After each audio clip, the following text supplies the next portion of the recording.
turn because of the high tax burden and deteriorating conditions. Fox's Rick Leventhal. General Motors' Cadillac brand is the latest to roll out an electric vehicle with the promise of taking sales from market leader Tesla.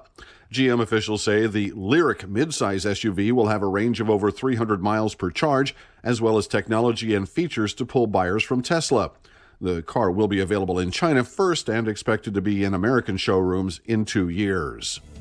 I'm Rich Dennison, and this is Fox News. Your news, your town, your station. KVFD News when it breaks. From the Jerry Sheeter Newsroom, I'm Kelly Heinen, filling in for Rob Jones.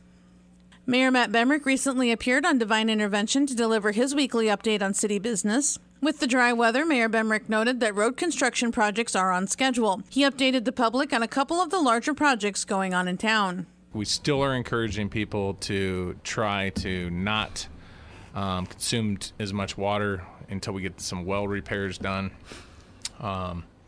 And it sounds like one of those well repairs was completed, but we're still asking people to conserve water to the best of their ability.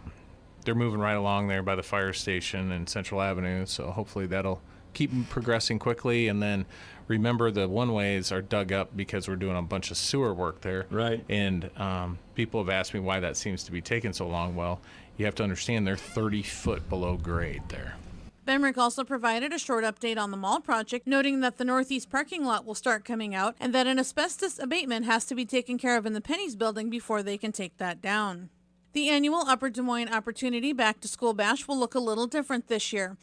According to Elisa Schlief, Outreach Director for Upper Des Moines Opportunity, the bash will take place as a drive-through at the local office. Families that are in need of assistance with school supplies for their children and who live in Webster County can apply for that assistance through Upper Des Moines Opportunity. Schlief said families should call to discuss income guidelines and see if they qualify. Families can sign up now through Tuesday and then pick up supplies at the office. Upper Des Moines Opportunity is located at 1325 First Avenue South. They can be reached at 515-576-7774.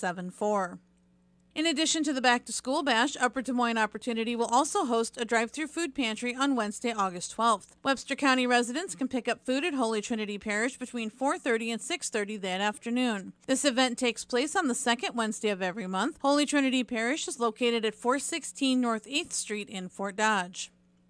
Joining a long line of events that have been canceled this summer, Country Thunder, which had been rescheduled to Labor Day weekend due to the COVID-19 pandemic, has been postponed until 2021. Organizers spoke to Radio Iowa and explained that, simply, 2020 happened. Well, I don't think it was any one thing, but I guess when somebody asks us for a specific reason, the standard line is 2020 happened. And until we can get to a point where we can feel good about putting on this event, where we can feel like all of our fans and performers and staff are going to be safe, and just as importantly, are going to feel comfortable when gathering in large crowds, this is the right decision at this time. The decision was not easy, but it was for the safety of everyone, according to organizers. The festival will take place next summer with the same lineup, which included Lynyrd Skynyrd, who are celebrating their 50th year. All ticketing options will be honored next year, and more information will be sent to ticket holders later next week. And Community Health Center of Fort Dodge is preparing to celebrate National Health Center Week. CEO Renee Kruckenberg noted in a press release that the theme of the upcoming Health Center Week celebration honors those frontline providers and staff as well as patients who have lost their lives to COVID-19. Kruckenberg outlined the steps Community Health Center has taken to assist the Fort Dodge community during the pandemic. She noted that the center is able to provide telehealth, curbside health care, and in-person appointments. She also noted that the center has set up an outside testing area and can offer same-day COVID-19 test results. All next week, the center will offer free school-age well child checks, immunizations, and other services by appointment. Community Health Center is also offering a coloring contest for children. Coloring pages can be printed from the Community Health Center Facebook page or picked up during appointments between now and August 14th. There will be a special drop-off box outside the front door during business hours for entries. The goal of Health Center Week is to bring awareness to the mission of America's health centers. Community Health Center is located at 126 North 10th Street. To schedule an appointment, call 515-576-6500. For more information on these stories and more, log on to yourfortdodge.com. From the Jerry Sheeter Newsroom, I'm Kelly Heinen. Here's the AM 1400 KVFD weatherology forecast. Daytime highs approaching 84 this afternoon under overcast skies, south winds 10 to 15 miles per hour. Chance for scattered storms. Tonight, lows around 70, cloudy. Chance for scattered storms again. Tomorrow, 89, cloudy skies. Low 90s, Sunday. Low 80s, Monday. From the Weatherology Weather Center, I'm meteorologist Jennifer Wojcicki. Currently, it's 85. Have you ever wondered how the brain works? What makes us tick? Join me, Greg Woods, every Wednesday morning for all the latest news on the brain, on aging, and the science behind it all. It's The Mind Boggles, every Wednesday morning at 8:30 on AM 1400 KVFD. Bold new future of the seed industry has a name. Hey, I'm Bob. Bob! Brevant seeds are sold exclusively at retail because retail superstars like Bob provide the very best products and local service their farmers deserve. Isn't that right, Bob? Yep. Man, a few words. We're not here to be new. We're here to bring new. Visit Brevant.com to see for yourself. Brevant Seeds. It's about time. Michael Devine at AM 1400 KVFD. Listen to this. Making radio great again. The train reaches the station. More from the Iowa Almanac in a moment. Food is something to celebrate. It inspires family traditions. It's the centerpiece of big milestones and everyday moments. But have you ever stopped to think how the food you enjoy makes it to your plate? The Iowa Food and Family Project invites you to explore how food is grown and raised around the state and meet the farmers who make it happen. 24/7, 365 days a year. Get connected to all things food and farming at iowafoodandfamily.com. Calhoun County in western Iowa wasn't always called that. In honor of the Sac and Fox Indians, 2 Iowa counties were named Sac and Fox in 1851. But a friend of former U.S. Vice President John C. Calhoun did not like the name Fox and got the county named for Calhoun 2 years later. The county seat wasn't always Rockwell City either. It was originally Lake City, but was moved when the tracks of the Illinois Central Railroad were laid through the county in 1870. The town was platted in 1876 and named for its founders, John and Charlotte Rockwell. The importance of being on a rail line with a regular train schedule was not lost on Mr. Rockwell. At that time, the survival of cities depended on it. So in 1880, when John Rockwell learned that Des Moines businessman Frederick Hubble was bringing his railroad as far as Jefferson, Rockwell went to Des Moines and promised to give Hubble half of the building lots in the town if Hubble would bring the railroad to Rockwell City. Hubble did, and the first train arrived there on August 7, 1882. After the arrival of the railroad, the population of Rockwell City doubled in a year, making John Rockwell's trade a pretty good investment. All that growth came after the first train arrived in Rockwell City on this date in 1882. And that's Iowa Almanac for August 7th. I'm Jeff Stein. Michael Devine, the Doctor of Truth. Does anyone have anything they'd like to confess? At AM 1400 KVFD. This is AM 1400 KVFD, the voice for Dodge. I'm Michael Devine, the Doctor of Truth, of course, and I'm pleased to welcome to the program for the very first time, Mr. Eric Branstad. How are you, sir? I am wonderful. It's great to be here today. Thank you, Mike. And it is great to have you as well. We had your father, now Ambassador Branstad, yes. Former governor, of course, on the air with us several times.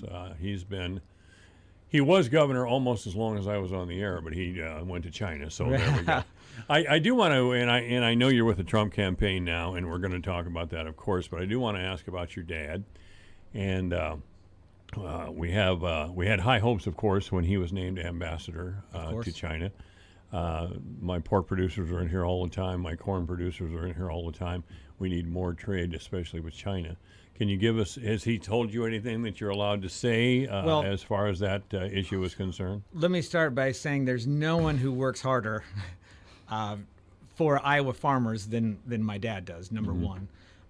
Number two, it's certainly, it's been a challenging time. He has been so focused on increased trade, better trade, fair and reciprocal trade. That's the real difficulty with the Chinese. So he is absolutely, he's absolutely been focused on making sure that Iowa's taken care of, and certainly that the right trade deals are done for the country.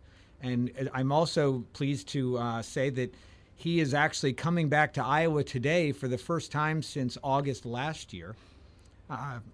He is traveling back from Beijing today.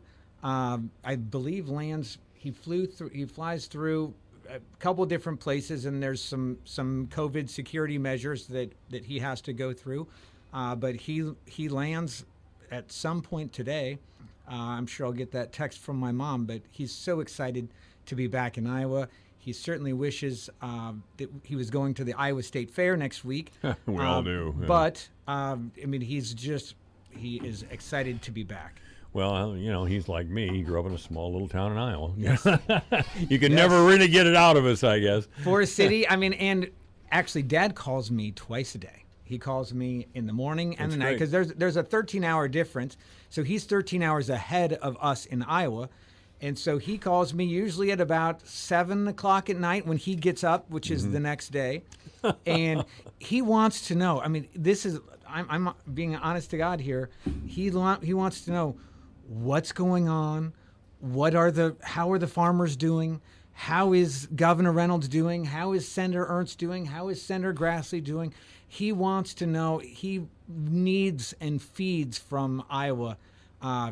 It's what drives him, and he wants to know every day. So I tell Governor Reynolds, and I tell Senator Ernst, and I tell Chairman of Kaufman of the Republican Party, I always tell them, be sure you send me things that I can share with him so that he is up to date, because he cares so much.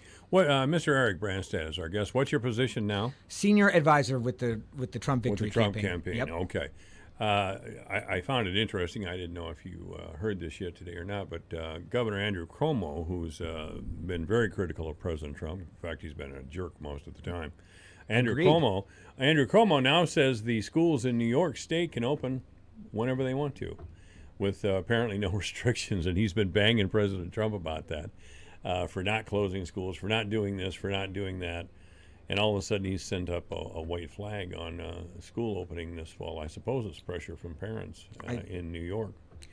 Being a father of 4 children, I'll be the first to join that bandwagon. Yeah. But that's significant. I don't think we understand the full story yet as far as Governor Cuomo's decision there. But hopefully, he'll be a little more circumspect when he talks about President Trump. Now, probably he won't be, but most people would be. What do you think is the most important? I'm going to start where I usually finish. What do you think is the most important reason to reelect President Trump? I've been fortunate to be a part of the administration, and I have witnessed firsthand. I've never seen a president work 24/7 as hard as he does with one goal and one vision, and that is making America first. He thinks about when he wakes up each day, and he reads our Iowa newspapers, and he gets a big box of newspapers every single morning, and he himself is looking and reading and following exactly what's going on, and there is no one more focused on making America first more than he is. And I've seen him work, and I see how much he cares on a variety of different topics, especially our farmers. Tana talked to him this week. I talk to him often, and the first thing he asks is, how are the farmers? What can I do? So there's no bigger friend to the farmers than our president, and there's no bigger friend to Iowa than our president, and that's why. Tana Gertz is in the room with us. Mr. Branstad just alluded to her. You better say hello to your fans there at least, Tana. I mean, some of them probably know who you are. Oh, well, hello, everybody. Thank you so much for having us. And what is your position in the Trump campaign? I am the Women for Trump liaison and the Team Trump coordinator, making sure everybody's happy. That's my job. Well, I'm sure you're good at it. Well, thank you. Mr. Branstad, one thing we would like to have done out here in rural Iowa especially is some sort of a better deal with the renewable identification numbers. Of course, the big petroleum blenders don't really like to blend our ethanol product. They don't like to manufacture ethanol at all. And they've been getting a series of waivers that have hurt corn farmers in Iowa. Can you bring that to President Trump's attention? Absolutely, and I have. My dad and I both, I had a meeting in the Oval Office with the president last fall. after the waivers came out, the big, the terrible waivers that came out on the first day of the Iowa State Fair last year, so Yes. about 1 year ago to date, and we've put things together, and we've been working with the president. We have an EPA that has been absolutely wrong and difficult to work with, and has I feel has sided on the oil side. Oh, that's the way we feel out here. Believe me. They have, and trust me, I'm on it. There's a lot of other folks on it. I've been working with Senator Ernst, who's done a fantastic job. Senator Grassley, they like me absolutely address this with the president every time that we talk to him, and he listens, and we're hoping to see great action, and I will be a part of that. I'll guarantee you that. I think it's revealing that the Democratic Party has tried to tie Senator Joni Ernst to President Trump so tightly. They must think that, I'm assuming, and from what I'm reading, this is correct, that they must think that President Trump is going to lose the election this fall. And if they can tie Senator Ernst to President Trump, they'll get a victory in the senatorial election here in Iowa. What do you think about that line of thinking? Let me tell you, I've been driving across the state the last couple of weeks. It is Trump country. Yes, it is. And we are actually going up to Okoboji tonight for the boat parade tomorrow. I talked to the organizers of the boat parade that's happening tomorrow in Okoboji.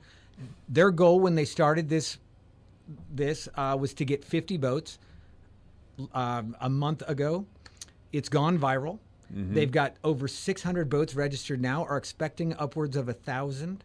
And there is going to be, it is absolutely turned Trump country. As I've traveled the state, what I've seen is we're going to win big.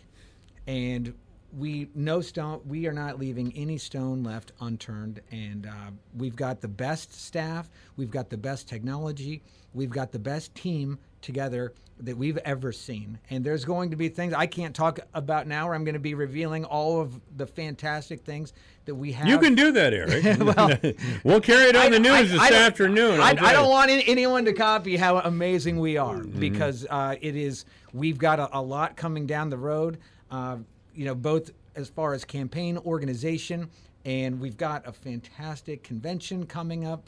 All of these are going to be different, but trust me, they're going to be good, they're going to be great, and they're going to be the best we've ever seen. At some point, we're going to have to address the issue of Joe Biden's health. It's a delicate subject. Nobody wants to be seen as a mean person who ridicules an older man, a much older man, who's having problems with his thinking, which he obviously is. But I'm one who believes that a man who is experiencing those sorts of problems probably shouldn't be the president of the United States. I mean, that's the most high-pressure job in the world. Is President Trump going to address that in some way? I don't know, but certainly some of the videos that I've seen, and just even a couple just this week. Yes. I mean, not. I could talk about maybe this month or this quarter, but even just this week, it really causes me to pause. And that's the best I can say. It was hard to watch. It was hard to watch, and it's a delicate thing for the Trump campaign to address, really. It needs to be pointed out, for sure. It needs to be discussed at length, as far as I'm concerned. But again, you can be accused of ganging up on a man in his later years, too, and nobody really wants to do that. Right. But we are talking about the most important job in the world. So I'm sure President Trump's campaign will address that. Are you involved in any of the other campaigns here in Iowa, or are you just with the Trump campaign? I'm, as far as a title and a position goes, just with the Trump campaign. But Senator Ernst has become a great friend, and she's a fantastic senator. Likewise with Senator Grassley, I have been supporting as much as I can do, whether it's going to events or giving financially, all those things. I help all of our Republican candidates and the whole team out, and it's certainly something I consider them all great friends, and will continue to do that for the rest of my life, for that matter. And Mr. Eric Branstad is our guest today here at AM 1400, KVFD, the voice of Fort Dodge. You know, last January, President Trump had a great economy. I don't know if the Democrats really wanted to run against him or not, but they had to put somebody up there. Then in February and March, the COVID thing has come along, and it's I really think if it wasn't for the COVID-19 thing, President Trump would be far ahead in the polls and cruising to re-election, frankly. But as a matter of fact, that's what happened. What can we do about this? Is there anything that President Trump, in his campaign, just in his campaign, can say or do to address this COVID thing? Well, he's absolutely taken a real leadership in supporting myself too. I mean, wearing the masks, being respectful, and let's get this. Let's all work together to make people feel safe, and so that they are safe, and so that we can move on. And hopefully, as I've mentioned several times today, I'm really getting tired of this, back to normal. I hate that term, or the new normal. Obviously, things are going to change, but we are focused certainly on making this campaign the safest.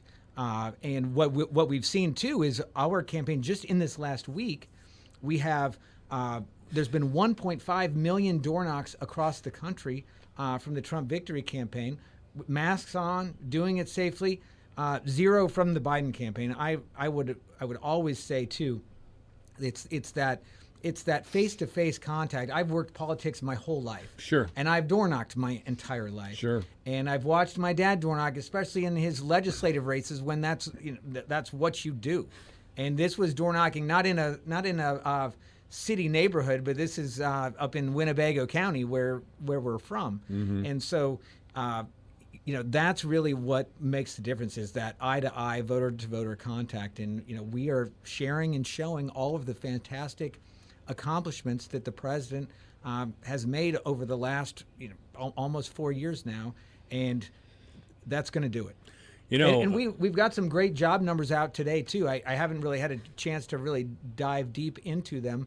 But what is it, up 1.8 million? Oh, yeah. So this is a this is a president. This is a NEC. I've gotten to know Larry Kudlow, head of the NEC at the White House. These are folks that are focused on, like I said at the beginning, America first, America great, and making sure that everybody has the job they want and the opportunity that they want. And that's where they're looking at each day at making a difference. And that's certainly with the job numbers today, that helps. Interesting you should bring that up about your dad and going door to door. He is one of the best political figures I've ever seen at working with small groups and one-on-one. Mm-hmm. I have pictures of me with your dad because I was in the radio business. Right. I have pictures of him with me back to the 80s when we were both very young-looking guys. But I've been in rooms where he has been talking with small groups of people or individually. Man, he's good. I mean, that's where his real strength is. The real deal is like, and I've caught the bug to Dad, is he doesn't do it because he has to do it. He does it because he loves to do it. Oh, I think that's. And I have the chills. I have the chills right now just saying that, because I love it too. We are on. I've been organizing this tour today, and we've got many more in the weeks to come with our senior Trump team that is with me today. Next stop, Mason City. Next stop, Cedar Falls, ending at the Hardin County Sweet Corn Feed in Eldora. So this is I have caught the dad's bug, and that is loving Iowa, loving traveling Iowa, and being a part of this. This is what we love. Boy, you have got the fever if you're going to all those places. The Hardin County Sweet Corn Days. And you're talking. I'm more excited than anything. It's like going to Disney World to me. Oh, God. Yeah, there's several towns that have Sweet Corn Days, and I just love going to them. And I love sweet corn. And let me tell you, the only person who loves sweet corn more than I do is my dad. All right, Mr. Eric Branstad has been our guest. Did we miss anything? I think it's great. Great seeing you. Thank you so much. Great to meet you, Tanya. Thank you for being here as well. Thank you. This is AM 1400 KVFD, the voice of Fort Dodge. Michael Devine, the Doctor of Truth. Does anyone have anything they'd like to confess? That AM 1400 KVFD. It's 2:29. The news is next. Blue Ribbon, Pelham Waters, your water pro since 1949. Do you have questions about your water? What is a whole home filter? Is my softener working or not? Can I get rid of that red stain around the sink? I'm Brian with Blue Ribbon Pelham Waters. We're here to fix problem water. We'll work with you to find the right solution for you. We've been serving the Fort Dodge area since 1949. Let us serve your water treatment needs. Sales, service, rentals. Blue Ribbon Pelham Waters, your complete water store. Is it time for a new roof, or did your roof take a beating from Mother Nature? If so, here's some great advice from Hahn Roofing. When you're trying to decide on a contractor, never tolerate high-pressure sales tactics. Never sign a contract without a price. Never make a payment until your job is done. And never accept a job that is not installed to manufacturer specifications. No warranty, no deal. Make the right choice. Call Hahn Roofing today at 515-573-7440. That's 515-573-7440. Hahn Roofing, an Owens Corning Platinum contractor. Your news, your town, your station. KVFD News when it breaks. From the Jerry Sheeter Newsroom, I'm Kelly Heinen, filling in for Rob Jones. Mayor Matt Bemrick recently appeared on Divine Intervention to deliver his weekly update on city business. With the dry weather, Mayor Bemrick noted that road construction projects are on schedule. He updated the public on a couple of the larger projects going on in town. We still are encouraging people to try to not consume as much water until we get some well repairs done. And it sounds like one of those well repairs was completed, but we're still asking people to conserve water to the best of their ability. They're moving right along there by the fire station and Central Avenue, so hopefully that'll keep progressing quickly. And then remember, the one-ways are dug up because we're doing a bunch of sewer work there. Right. And people have asked me why that seems to be taking so long. Well, you have to understand they're 30 foot below grade there. Bemrick also provided a short update on the mall project, noting that the northeast parking lot will start coming out and that an asbestos abatement has to be taken care of in the Pennies building before they can take that down. The annual Upper Des Moines Opportunity Back to School Bash will look a little different this year. According to Elisa Schlief, Outreach Director for Upper Des Moines Opportunity, the bash will take place as a drive-through at the local office. Families that are in need of assistance with school supplies for their children and who live in Webster County can apply for that assistance through Upper Des Moines Opportunity. Schlief said families should call to discuss income guidelines and see if they qualify. Families can sign up now through Tuesday and then pick up supplies at the office. Upper Des Moines Opportunity is located at 1325 First Avenue South. They can be reached at 515-576-7774. In addition to the Back to School Bash, Upper Des Moines Opportunity will also host a drive-through food pantry on Wednesday, August 12th. Webster County residents can pick up food at Holy Trinity Parish between 4:30 and 6:30 that afternoon. This event takes place on the second Wednesday of every month. Holy Trinity Parish is located at 416 North 8th Street in Fort Dodge. Joining a long line of events that have been canceled this summer, Country Thunder, which had been rescheduled to Labor Day weekend due to the COVID-19 pandemic, has been postponed until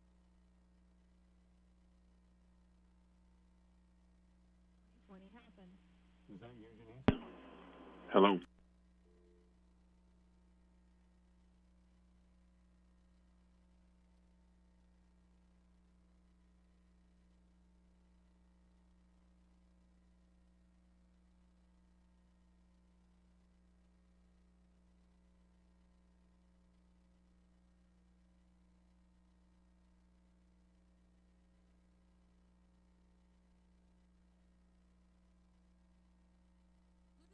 who are celebrating their 50th year. All ticketing options will be honored next year, and more information will be sent to ticket holders later next week. And Community Health Center of Fort Dodge is preparing to celebrate National Health Center Week. CEO Renee Kruckenberg noted in a press release that the theme of the upcoming Health Center Week celebration honors those frontline providers and staff as well as patients who have lost their lives to COVID-19.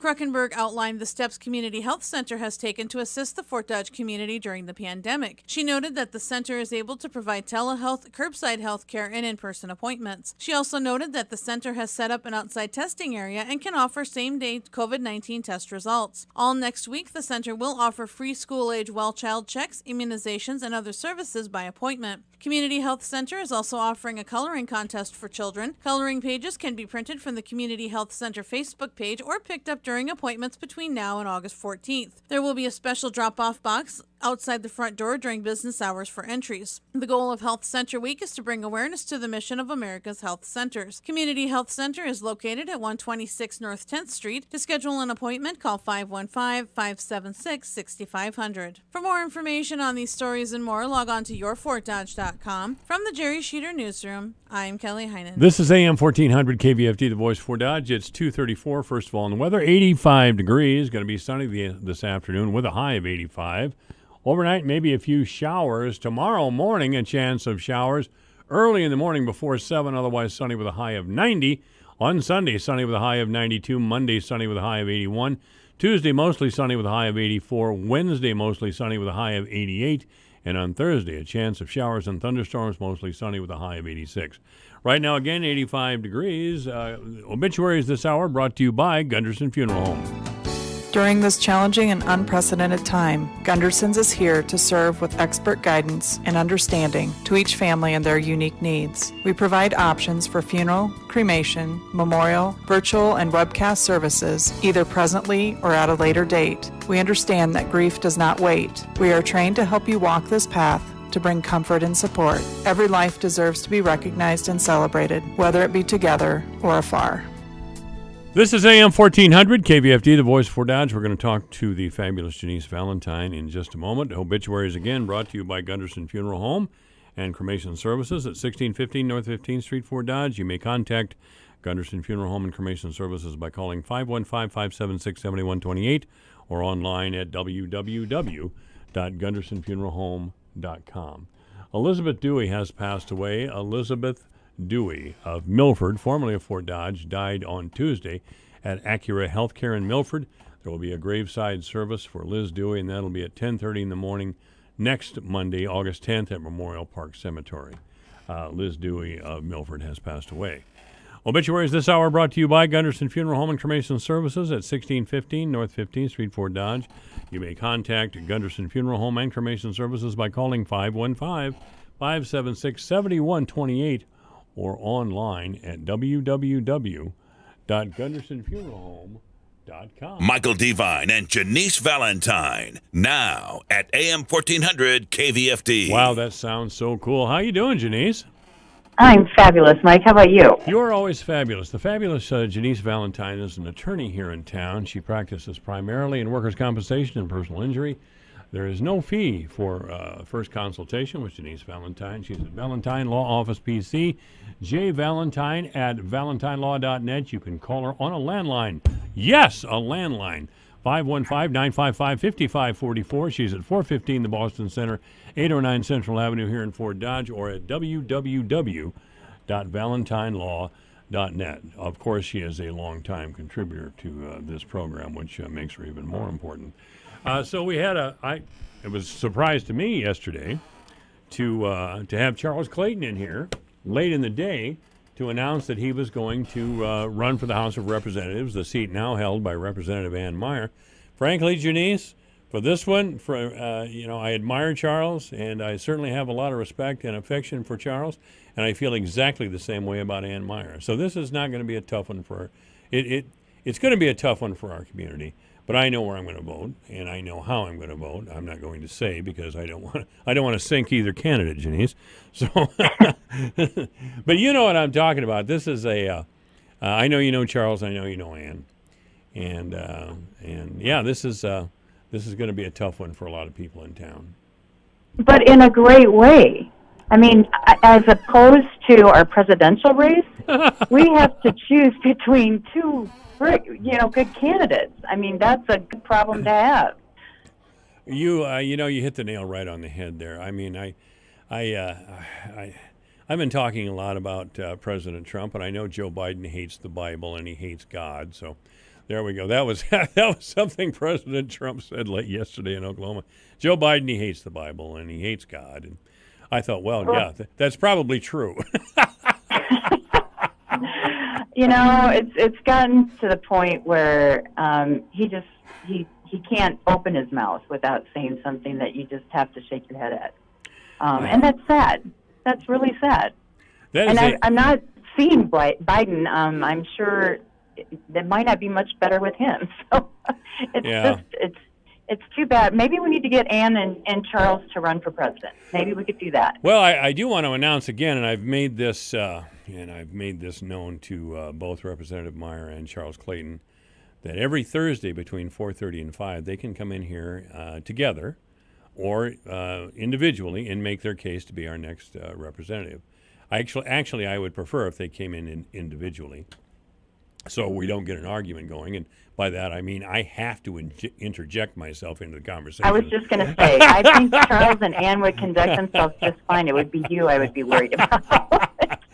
Yeah, but I'm pretty good when I want to be one-on-one. So I would urge them. I think Representative Myers already accepted to be on by herself to make her case. Fine, that's good. Charles said he would think about it. Of course, I was hitting him with it yesterday out of the blue, and he had probably a lot of things going on.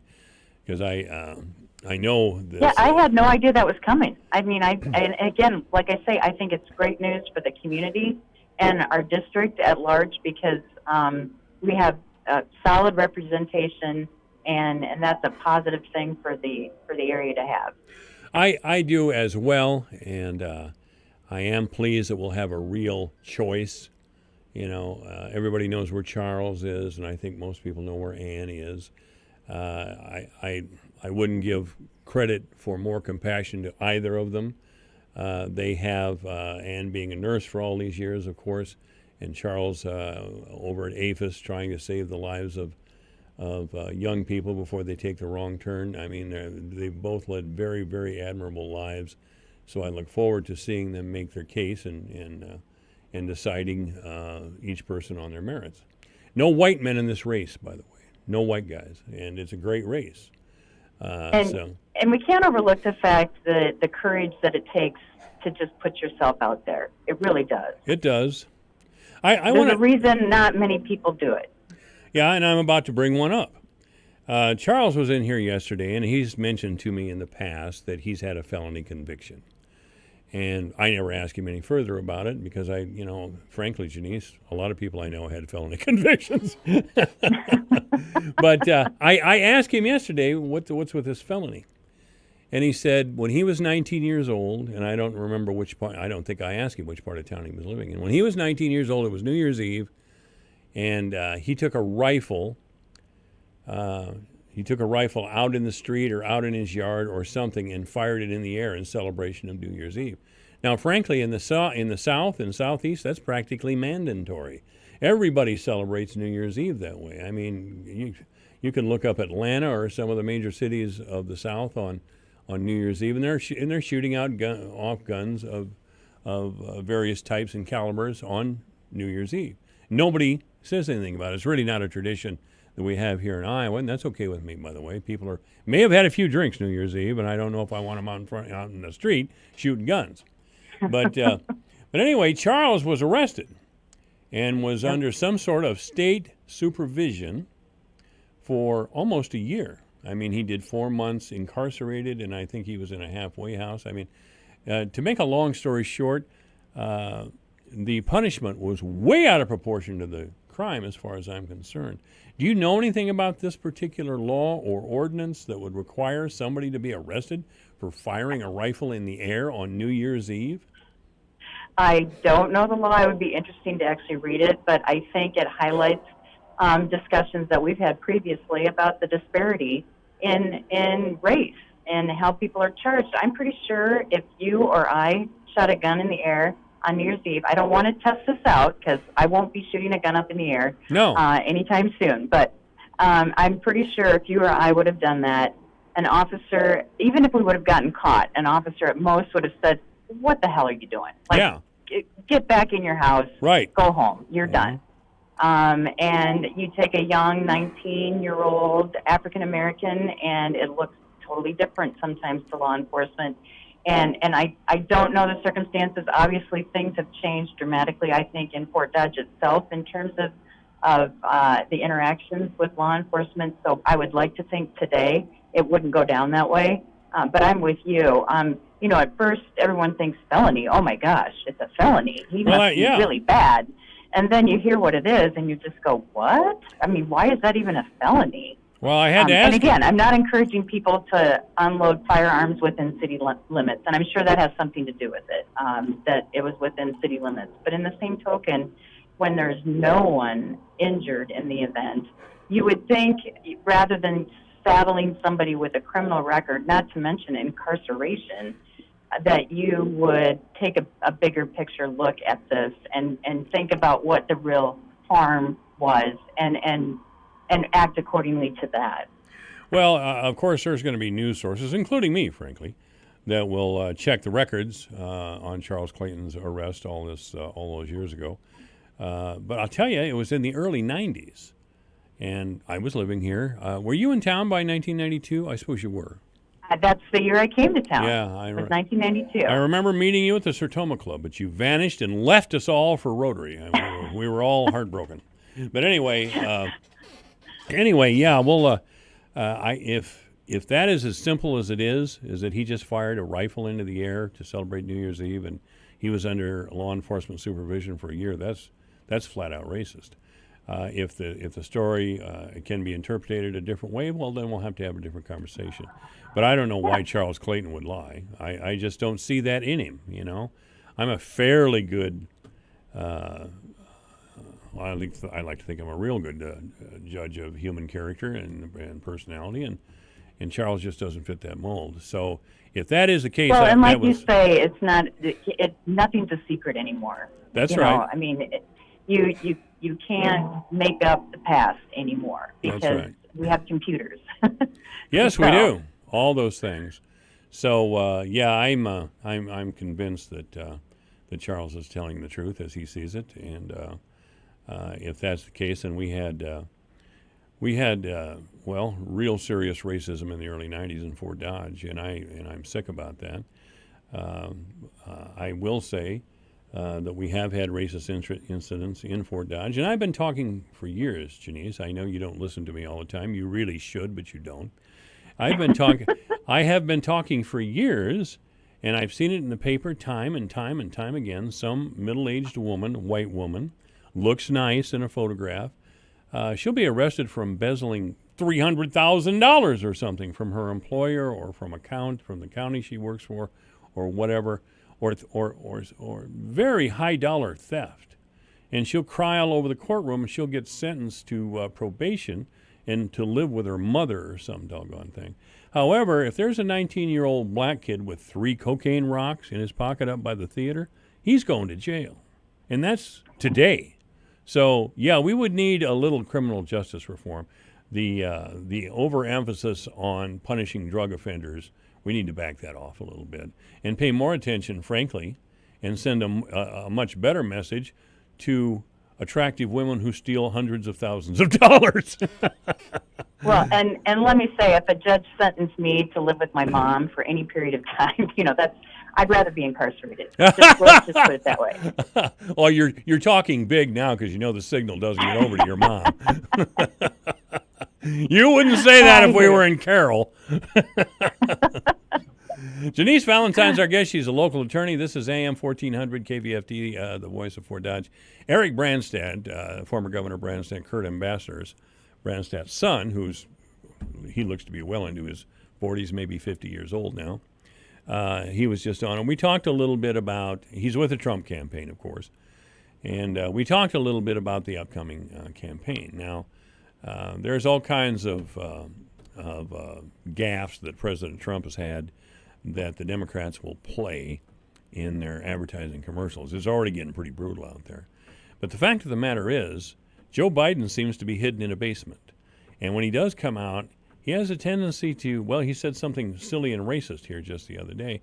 And frankly, he looks confused a lot, Janice. And to run for the office of president is an intense experience. Now, Senator Biden's been a national, if not international, figure for a long, long time. If anybody could handle that, it would be him.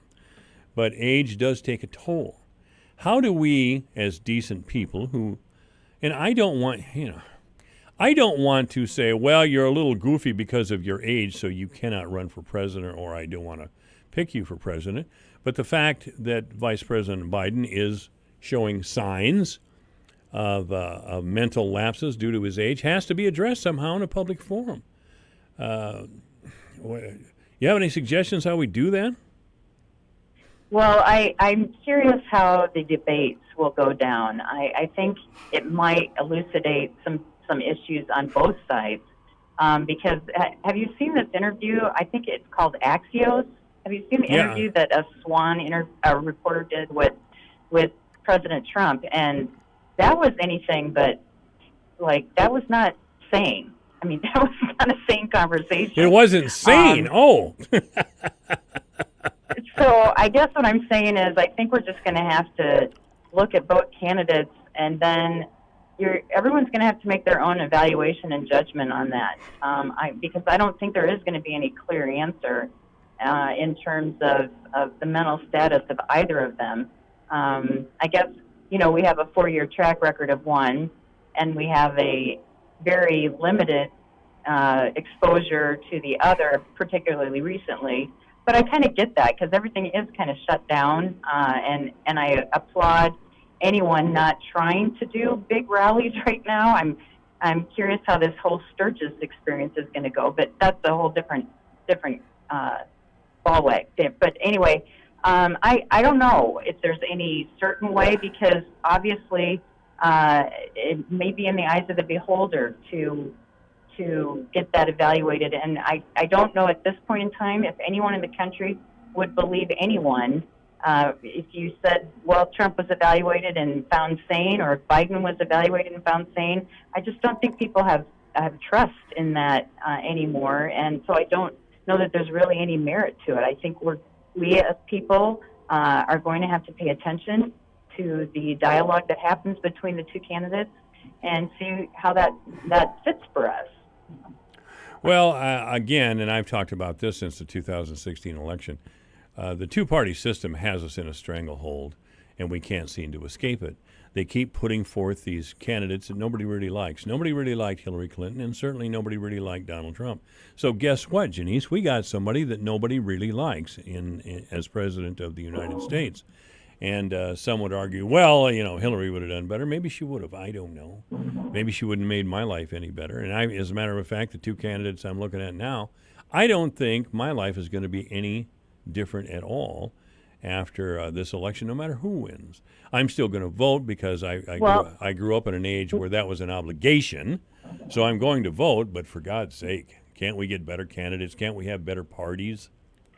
Well, then you're going to be glad to hear, if you haven't heard it already, Kanye West may be making a run. Wow. Somebody ought to put him in the hospital, Some relatives and friends of his really ought to gather around him and say, wow, buddy, you're bipolar. Take the medication and stay in here for a while.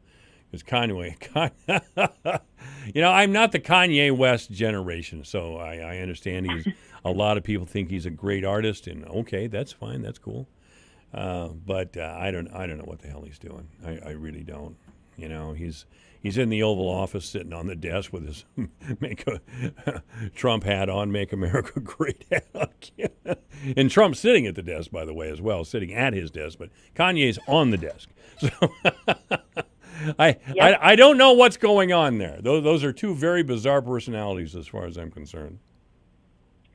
Yeah, well, I've never been a huge Kanye fan, and after he did what he did to Taylor Swift, and then just some of the, but now that we know that there is some mental health issues there, it helps explain some of those behaviors, and I'm glad that he's getting, hopefully, the help that he needs. But, there actually maybe people would believe his mental health status. I don't know. But at least you know what you were getting.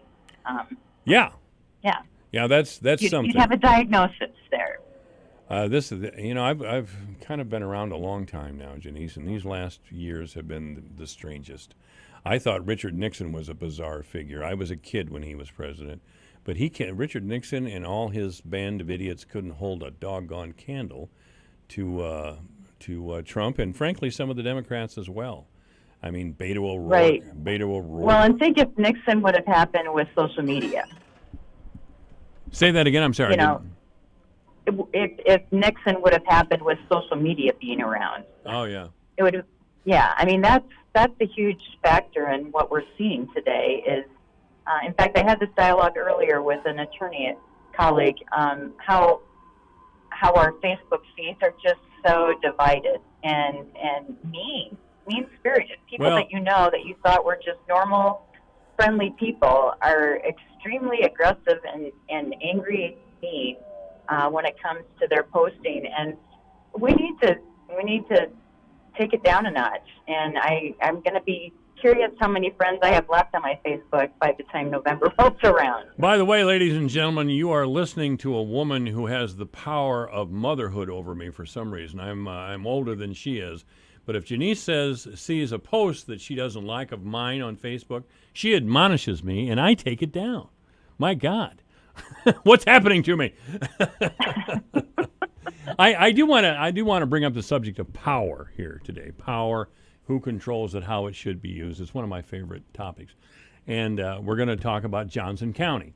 Now, the County Board of Supervisors in the People's Republic of Johnson County has just ordered that everybody in Johnson County, when they're in public, no matter where, needs to wear a mask. And one of the supervisors said, I know a lot of people are going to be upset about this and their rights and that sort of thing, but frankly, I don't care. Now, in that statement is everything that bothers me about mask orders. Now, I know you're going to tell me, yes, it's for the common good, and that the science is telling us that masks can help spread the disease. I believe all those things. I have several masks in my car, for God's sake. But that statement by a Johnson County supervisor is full of arrogance, and it seemed to make her feel good to say that. You know, it kind of had a bit of a smirk in it. I know better than you people, and I'm going to make sure you do what I say. Now, that just goes against the American grain. Now, again, I know you're going to tell me that what the science says, and I agree with you. But I think that the issue I've just addressed should be talked about a little bit more. And I don't disagree with you, Mike. I mean, I do believe we should be wearing masks, and I'm okay if we would have a mandate to wear masks. I think that's perfectly, and I think local areas should be able to make that decision on their own. I'm a big local government person. Absolutely. I think schools should be able to make their own calls, because every school is different. Every area is different. Even within Webster County, it's not the same. So, but getting back to the power question, anytime power is exercised in that fashion, it's repugnant to me. I don't believe that is not leadership, and that is not true power. That is just being a bully. That is being a bully. I shouldn't use the bully word, because that just gets thrown around too much. But you get what I'm saying. It's just, I do know. It's offensive. And I don't know if the Johnson County supervisor meant to be a bully, but she certainly sounded smug and condescending, as if she was enjoying exercising her authority and power over others. And I don't think we ever need that in any branch of government. Lyndon Johnson. By the way, I have a great amount of respect for Lyndon Johnson. He passed the Civil Rights Act, the Voting Rights Act. He did a lot for this country. He gave us Medicare, a lot of things. Name a president since Lyndon Johnson who's done those things. But Lyndon Johnson says, the trouble with being a president is that presidents have power, and power ain't pretty. I remember there's a video of him saying that. Power, in that southern drawl of his, power ain't pretty, boys, he'd say. And he's right. So we should not try to make it any uglier. Anyway, Janice Valentine's been our guest. Sorry we didn't get to talk about the Hawks, Janice. We'll try it next week. But have a great weekend, huh?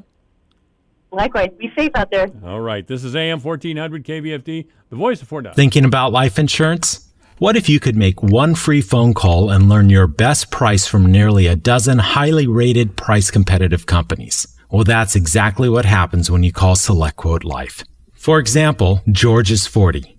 He was getting sky-high quotes from other companies because he takes meds to control his blood pressure. But when I shopped around, I found him a 10-year, $500,000 policy for under $25 a month. I'm SelectQuote agent Dan Savino. And believe me, if SelectQuote isn't shopping for your life insurance, you're probably paying too much. For your free quote, call 800-721-4880. That's 800-721-4880. 800-721-4880 or go to SelectQuote.com. Since 1985, we shop, you save.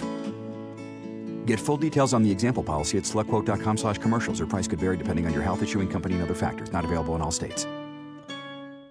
They had snuck in the night and committed these murders. Nobody had a clue about who or a why. You got 8 people dead, and things like that don't usually happen in a small town. I mean, they don't usually happen anywhere, and it was just a real shock.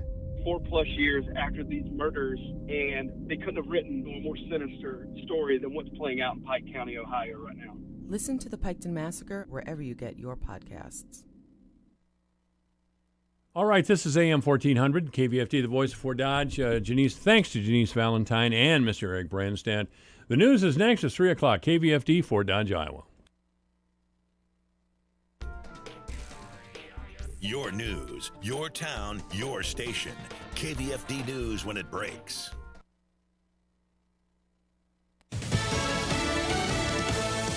Coming to terms on coronavirus relief, I'm Rich Dennison, Fox News. Negotiations continued in Washington today on the latest round of COVID-19 economic relief legislation with little progress reported. Treasury Secretary Steve Mnuchin says no deal has been reached, but talks are ongoing. We have asked them for a specific compromise on state and local and a specific compromise on unemployment. We have not received proposals on that.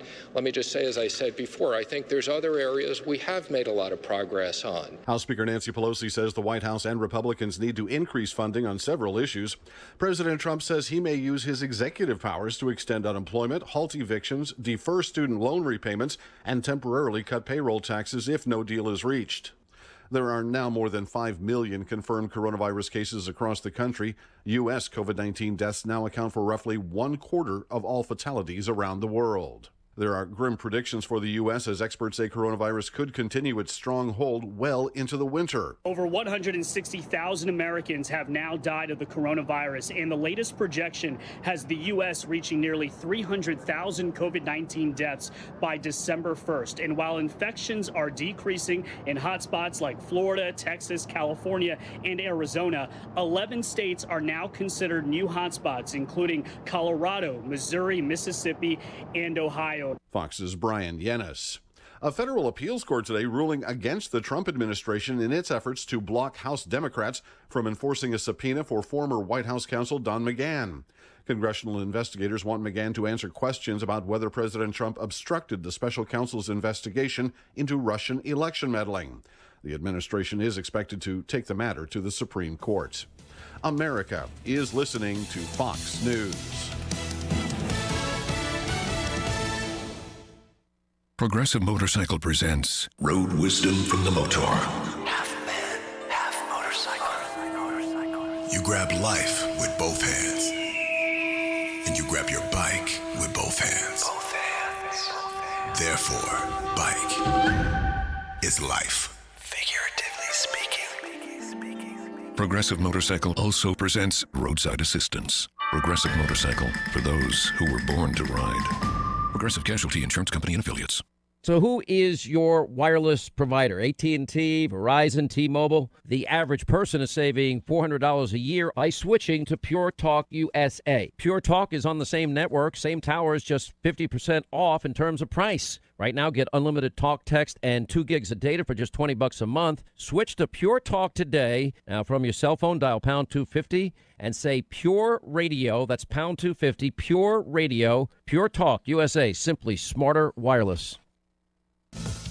The nation's unemployment rate fell last month, but it appears coronavirus is slowing the country's job rebound. The latest reading confirms the job market's weaker recovery in July. However, employment held up better than expected after new coronavirus outbreaks. There were 1.76 million new jobs added in the month, not as weak as forecast, though it indicates the economy has recovered less than half of the jobs lost to the pandemic. The unemployment rate declined to 10.2%. The U.S. economy suffered its biggest blow low since the Great Depression in the spring quarter. Ginny Cosola, Fox News. The entire football team and marching band at a small-town Alabama high school are under quarantine following exposure to COVID-19. An official with the Oneonta High School reports a fifth player has tested positive for the virus. It's the second quarantine this summer for the team. Florida's governor says New Yorkers no longer present a risk to his state as coronavirus cases subside in New York, New Jersey, and Connecticut. When New York City was being ravaged by coronavirus, a number of New Yorkers were defying stay-home orders by flying to stay with Floridian relatives. There was even an incident on a flight arriving in West Palm Beach where a man admitted after landing he had tested positive back in New York. It prompted Governor Ron DeSantis to force visiting New Yorkers into 2 weeks of quarantine after arriving. The move drew criticism from New York officials, but now, months later, Florida is lifting that order, citing New York's recovery. Ironically, Florida is now one of more than 24 states on New York's list of mandatory quarantines once people arrive there. Eben Brown, Fox News. The State Department has dropped its worldwide advisory against international travel. The agency had the warning in place since early in the coronavirus outbreak, but officials feel the worldwide advisory is no longer warranted. Restrictions do remain in effect for about 20 countries. I'm Rich Dennison, and this is Fox News. From the Jerry Sheeter Newsroom, I'm Kelly Heinen, filling in for Rob Jones. Mayor Matt Bemrick recently appeared on Divine Intervention to deliver his weekly update on city business. With the dry weather, Mayor Bemrick noted that road construction projects are on schedule. He updated the public on a couple of the larger projects going on in town. We still are encouraging people to try to not consume as much water until we get some well repairs done. And it sounds like one of those well repairs was completed, but we're still asking people to conserve water to the best of their ability.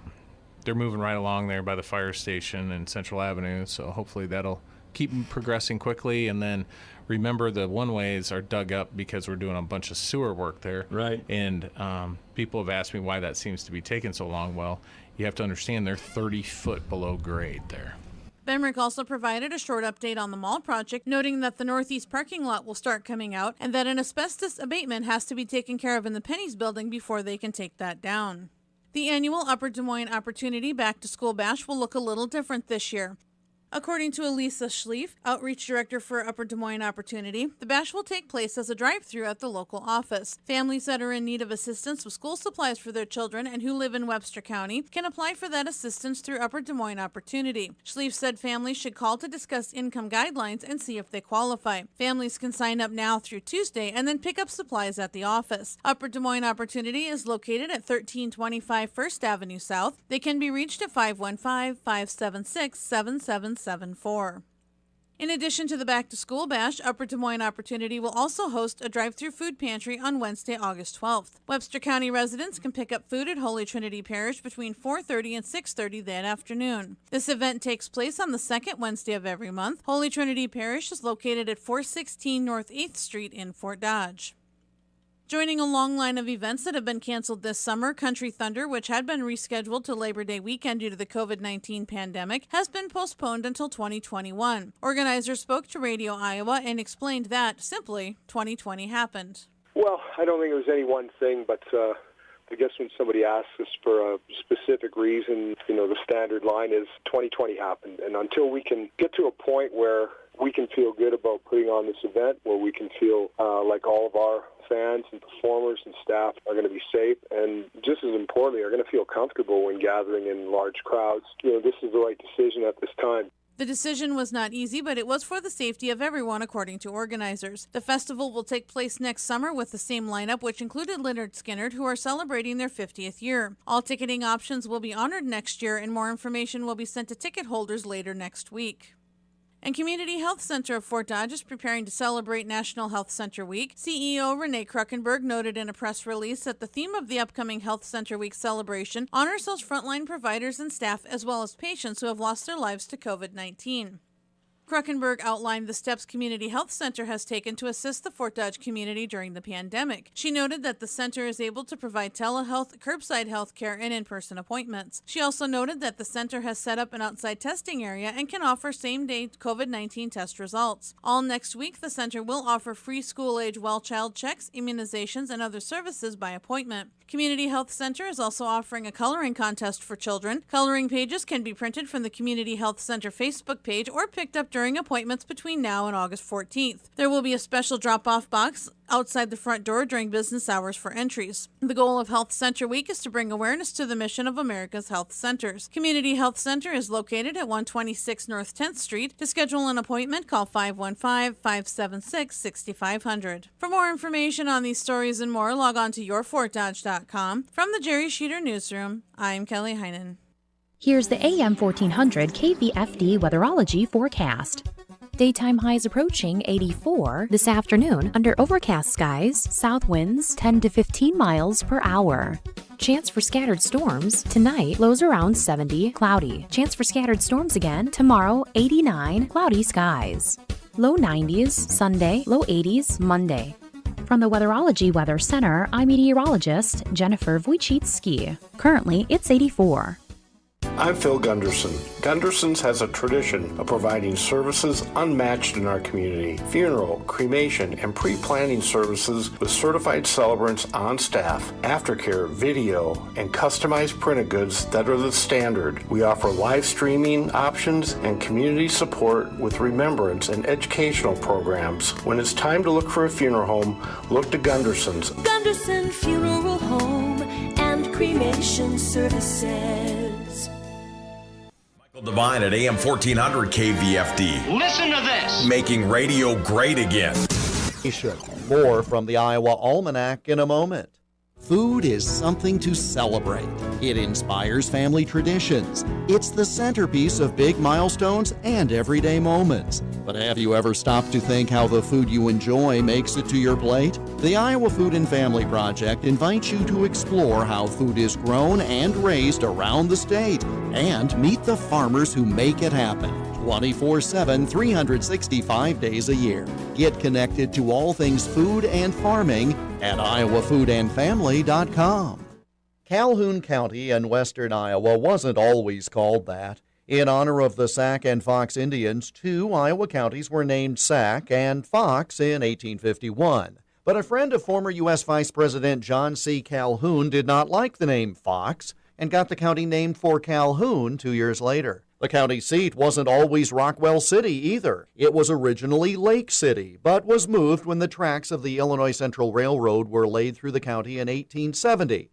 The town was platted in 1876 and named for its founders, John and Charlotte Rockwell. The importance of being on a rail line with a regular train schedule was not lost on Mr. Rockwell. At that time, the survival of cities depended on it. So in 1880, when John Rockwell learned that Des Moines businessman Frederick Hubbell was bringing his railroad as far as Jefferson, Rockwell went to Des Moines and promised to give Hubbell half of the building lots in the town if Hubbell would bring the railroad to Rockwell City. Hubbell did, and the first train arrived there on August 7, 1882. After the arrival of the railroad, the population of Rockwell City doubled in a year, making John Rockwell's trade a pretty good investment. All that growth came after the first train arrived in Rockwell City on this date in 1882. And that's Iowa Almanac for August 7th. I'm Jeff Stein. Michael Devine at AM 1400. In the name of justice and the American way of life. With 60 rounds of freedom. Blue Ribbon, Pelham Waters. Your water pro since 1949. Who would have thought there'd be entire aisles devoted to bottled water, and that people would buy more water than pop? I'm Brian with Blue Ribbon Pelham Waters here in Fort Dodge. Spring water, drinking water, mineral water. There's so many choices, and we're proud to offer you them all. From our own refreshingly pure drinking water to ultra-pure Mountain Valley spring water, Blue Ribbon Pelham's is your complete water store. Michael Devine at AM 1400 KVFD. Listen to this. Making radio great again.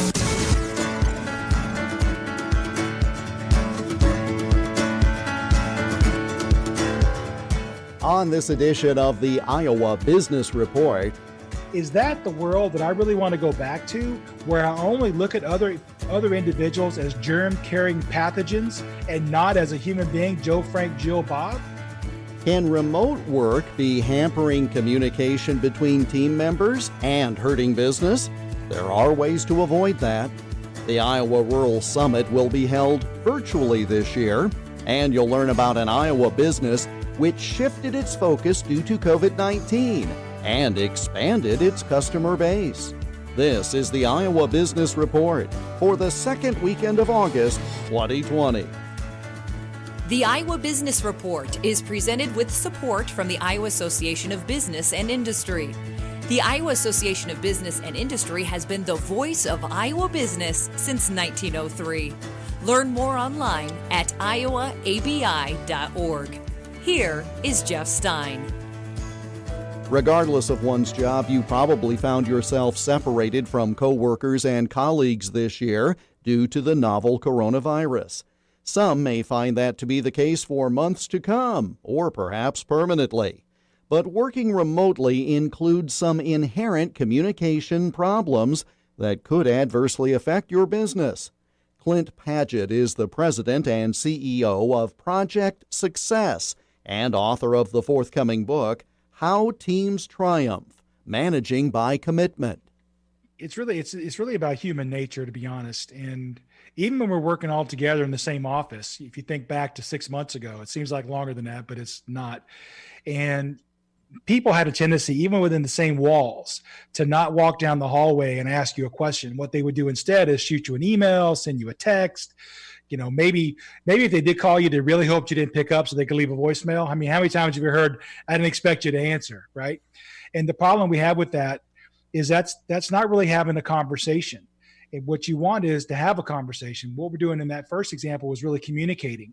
Well, what remote learning or what remote work does is actually exacerbates that. It makes us even more siloed because now I can't walk down the hallway. It's not even a decision that I can make. And so I'm going to fall back into my comfort zone of shooting a text message, sending an email, and not really having those intimate conversations that we need to clarify. And there is a big difference between I have a very quick question that has a very simple, direct answer, and something that could give us more context. And you note there is, and you mentioned it a moment ago, communication is not in any way the same as having a conversation. Flesh that out, please. Well, I was really doing some research for a project, and it turns out that in my decades of living on this planet, I had the wrong definition in my mind about what communication is. I thought what you and I are doing right now is communicating, and that's actually not technically true. If you look at the definition, communication could be a one-way flow of information. So communication can happen through a text message. It can happen through an email. It can happen through posting on something like a Jira or a Slack tool. Whereas a conversation, by definition, is the oral exchange of information, ideas. All right. So that's a much more powerful thing, is if we have this exchange of information. And I think the example I like to use in this case is think back when you were a kid. I'm sure at some point we've all played that game called Telephone, where there were 5 of you lined up and you whisper in each person's ear, right? And they're supposed to whisper to the next person. Well, what you, of course, observed when you tried that experiment was what came out of person number 5's mouth was not remotely close to the secret that got whispered in person number 1's ear. And yet what we were doing is actually communicating one to the next to the next. Well, if you want the message that comes out of the person number 5 to be the same as what got whispered to person number 1, you need to have a conversation. And what we do there is each person gets to look back at the telling person and go, hey, wait a minute. I don't recognize that word. What do you mean by that? You say you want to go left. You mean go left at the next intersection or go left at the next stoplight? And you're able to ask these clarifying questions during this conversation. So then the actual message that gets passed to each individual person is the same. How did you get interested in this whole dynamic of interpersonal communication? It's obviously something you've studied at some length. What triggered that? It's actually a PhD in real life. So it's a unique background. My father was a serial entrepreneur. I grew up in a small town in rural South Carolina. And he started business after business after business. And I was forced from a very early age to learn how to interact with people, which was, taking the groceries out to the car, sweeping the floor, picking up trash, whatever those things were. Since I've been about 8 years old, I've been doing those things in my dad's various enterprises. My mind actually is I'm a trained engineer. I'm an electrical engineer from Georgia Tech. So my mind is very math based. But what I found was I really resonate with people. I love people. I love to, I'm a hugger in life. I'm a shaker of hands. This whole coronavirus thing, frankly, is killing me, right? Because I feel like I need to be part of a tribe, and this isolation is not where I'm most comfortable. And what I found is I gravitated more into project management for my job. I found myself finding more and more that what was made people successful or made projects successful was the interpersonal relationships we established with each other. And that really drove the two things I think that drove more success in projects were the clarity of message and the relationships we established with the other people on our team. And that's what kind of drove me to this. So that leads me then to the next question, which is, all right, let's assume that many of us are going to be remote for a while. So maybe people in a company have the relationships you just mentioned. How can they use that experience to overcome the deficits in simple written communication from distant locations? I think you have to be clear. You have to be concise in what you want. And that's going to probably conflict with you're already a busy person. So you want to shoot out the fewest amount of characters possible, just assuming that everybody else will understand what you meant because it's clear to you. And that's a problem. So I think you have to be maybe a little more verbose, take a little more time than you traditionally would. But I'd also say, don't be afraid to follow up that email with a phone call, just a quick phone call. Says, hey, I'm really busy. Don't have time for, 20 minutes, but does this make sense to you? Is this what you wanted? And I think, again, I'm going to talk about human nature for a minute. As human beings, we have this burning desire to want to check something off of our to-do list. That's what I want. I want to leave today with fewer things on my to-do list than I started it with. Well, you know what? The easiest way to check something off your to-do list is not solicit feedback. If I can send you an email or shoot you a text message saying it's done and hope you never talk to me again, hey, it's off my plate. It's over the fence. Now it's somebody else's problem. But if I force myself to pick up the phone and say, hey, did that email make sense to you? Is that what you were looking for? What I'm afraid I'm going to get back is, no, Clint, that's not what I wanted. And I'll leave the call with 5 more things on my to-do list, which is not what I want. And so I think in today's world, when you're having to work remotely, you have to force yourself to be more proactive and more, instead of reactive, be more proactive and force yourself to have these conversations that you might not want to normally have. But I wonder what we may be losing long-term without, and people call it the water cooler, although I don't know that any office has one of those anymore. Is there some merit to picking up the phone and calling without a follow-up? In other words, you're not calling to see if this person understood what was on my list. I'm just calling to see, as a human being, how you are. Yeah, you're preaching to the choir here because people matter. That's one of my core tenets is people matter. It doesn't matter your job title, doesn't matter your salary. People matter. We all do a job. We all want to be respected and appreciated. And I think it's important that we do have those conversations, because what ends up happening to those of us who, I'll talk from a project perspective, but this applies in an organization where teams matter. You think about, so we work on some global projects. For instance, we planned the Olympics for one of the major sponsors of the Olympics. We planned that sponsor's activation around the Olympic Games. And these are massive multi-year projects that we plan for them. Yet we find it's so powerful if you get the people together face-to-face at the very beginning to build those relationships, that the rest of it can be done remotely and virtually, as long as you establish those relationships up front. Even if it's just 2 days together, that doesn't seem like a long time, but think about that. If you spend 2 days together in a room, that's 2 continental breakfasts, because they're going to have that if they flew everybody in. That's 2 lunches. That's at least 6 coffee breaks and 1 team dinner, where organic conversation got to develop that does not happen over Zoom or over a phone call unless you're proactive. So if I'm going to spend 2 days with you, on the way to get coffee, I'm going to say, hey, so tell me, oh, you're from Iowa. That's really great. Well, I grew up in rural South Carolina. Let's compare notes. What was it like? Did you grow up on a farm? I grew up on a farm. That's fantastic. You've got 2 kids. I've got 2 kids. What do they play? What are their interests? And what that's going to do is turn this person that I only know as an email address into a living, breathing human being that I now feel a connection to.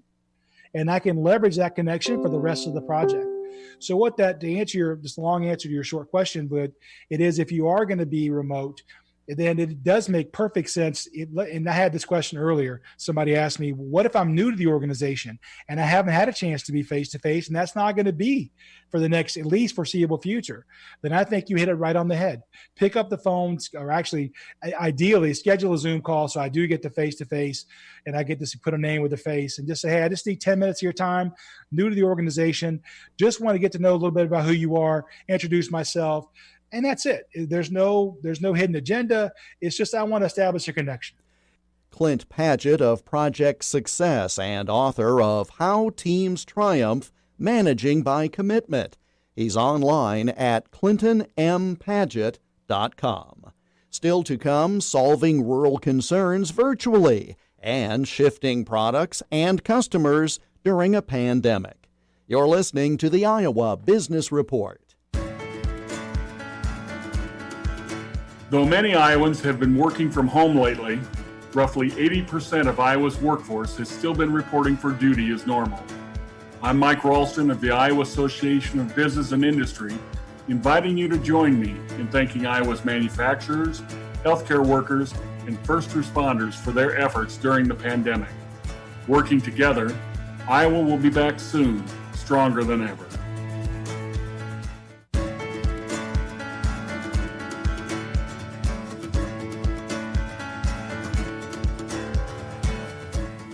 The Iowa Business Report is a copyrighted production of Totally Iowa Media, which is solely responsible for its content. For more, click on the radio programs button at totallyiowa.com.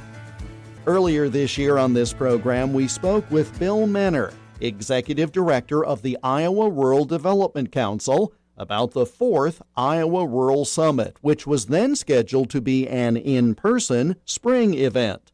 After one postponement, the summit will now be held later this month via Zoom. We did have big plans for this 4th ever Rural Summit, and we were going to go to the Hotel Kirkwood. We thought we needed that space because we ran out of room in Grinnell because we had almost 400 folks show up last year. Once the pandemic hit and we realized we couldn't do it in April, we moved the date to the 3rd week in August, and we were going to do it at the Kirkwood again. And it wasn't going to work. We couldn't, in good faith, have people come in a small, setting like that and risk any sort of, transmission of the virus.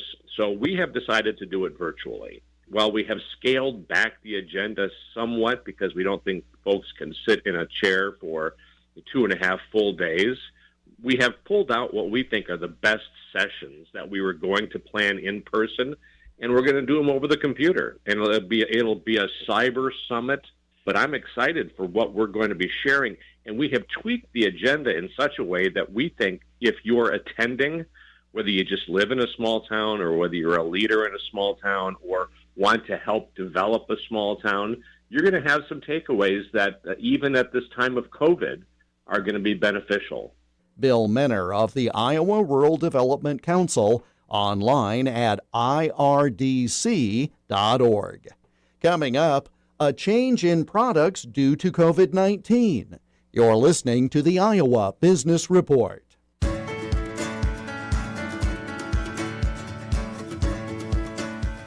The Iowa Business Report is presented with support from the Iowa Association of Business and Industry, helping develop the next generation of business leaders through Leadership Iowa and Leadership Iowa University. To learn more, go to iowaabi.org. In this week's Business Profile, we meet Tom Johnston, co-founder and president of Key Solutions Group, based in Altoona. KSG is now supplying a disinfectant called BioVex nationally, but that wasn't in their business plan as the year began. Key Solutions Group was started 4 or 5 years ago. We became a distributor of a particular product that Biocide International sells called Oxime WT, which was labeled for the horticultural industry. So it's same chemistry as what BioVex is, but it just has a different label. It's for water treatment and facility disinfection work in the greenhouse industry. So flowers, vegetables, and cannabis. That's how we got started in the whole business. Do you simply provide the product? Do you then apply it? How does one use it in what I'll say the pre-COVID-19 world? We were a product supplier, Biocide International out of Norman, Oklahoma. They manufacture the product. They also manufacture the equipment to apply that into the horticultural industries. It's a product that's injected into the watering systems of the greenhouses to control biofilm, E. coli, salmonella at a very, very low concentration. So it's still at a level where the water's potable, where you could still drink the water, but it takes care of all the pathogens in the water, so the plants just grow that much quicker and healthier. And I think the audience is probably used to, you go into a greenhouse, usually in the spring of the year, and you see this intricate watering system at these large facilities. And so now we have a sense of it. But your business has sort of changed a bit in the wake of COVID-19. Talk about how that came about and how difficult or easy it was to meet the challenge and pivot. We were initially contacted by our greenhouse customers to see if we had a product that could be used as a general facility disinfectant. And I knew we did, the BioVex product. We started moving that product for Biocide, and we just grew from a product supplier of that, kind of a secondary product for us, to we're now the national distributor for BioVex, for that product line for Biocide International. So basically, you were supplying the other product because that's where the growth industry was, that's where you were concentrating, but you always had this other product that some may have needed, but it wasn't as popular or as much in demand. So after the world changed, how quickly did you all realize that the emphasis sort of needed to be on the other product? Very quickly, two different sides of it. The first side, the greenhouse business kind of slowed down due to the fact that the greenhouses didn't want anybody in their facilities. So we were like 2 years into selling our product into the greenhouse industries. It's a hard product to sell, especially a new product into a very well-established business.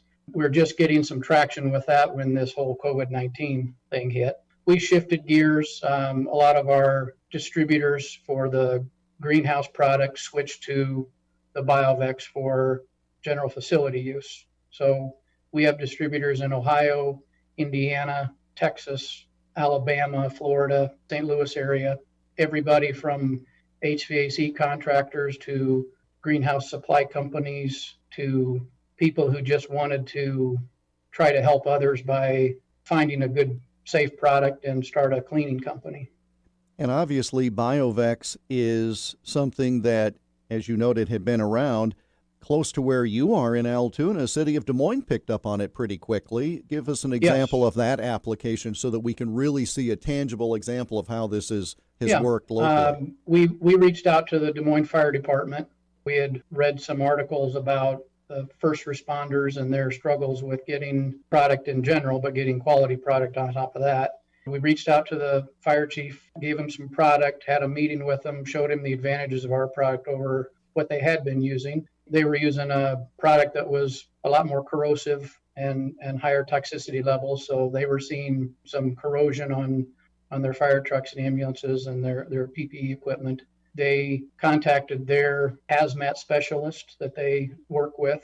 She's a lady from the East Coast that is known all over the country for her knowledge in hazmat issues.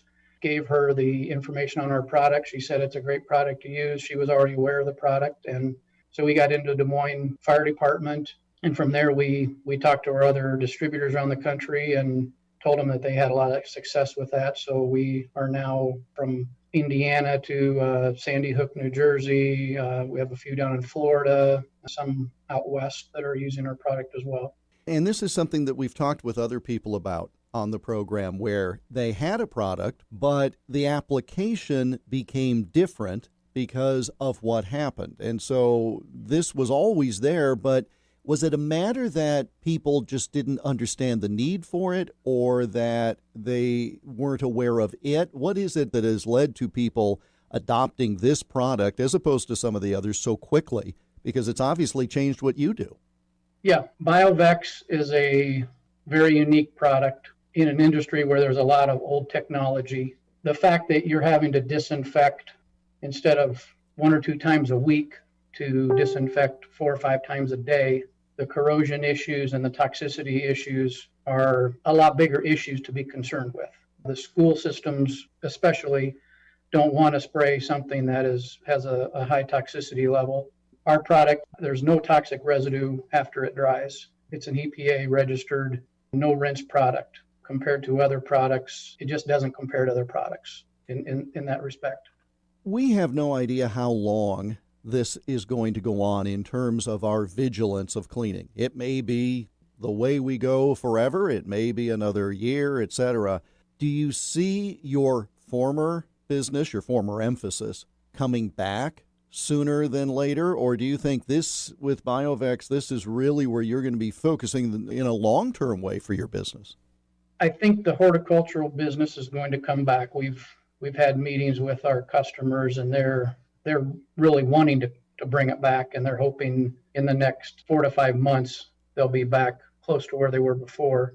On the general facility applications for BioVex, I think a lot of industries, especially the restaurant industries, they're going to look at things a lot differently. We've talked with some national organizations that are changing their protocols. Instead of somebody coming up to your table when you're finished eating and just spraying it off with a detergent, they're going to spray it off with that same detergent, but then go over it a second time with a disinfectant, something that is safer to use than what they're typically used to, so they can know that they're spraying a product that's not going to leave a toxic residue, since people are going to be eating off of that table.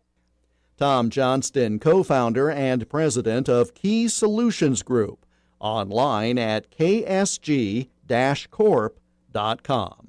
And that brings us to the close of this week's program. We're back again next week at this same time. In the meantime, you can listen to all or part of today's program by going to totallyiowa.com and clicking on the radio programs link.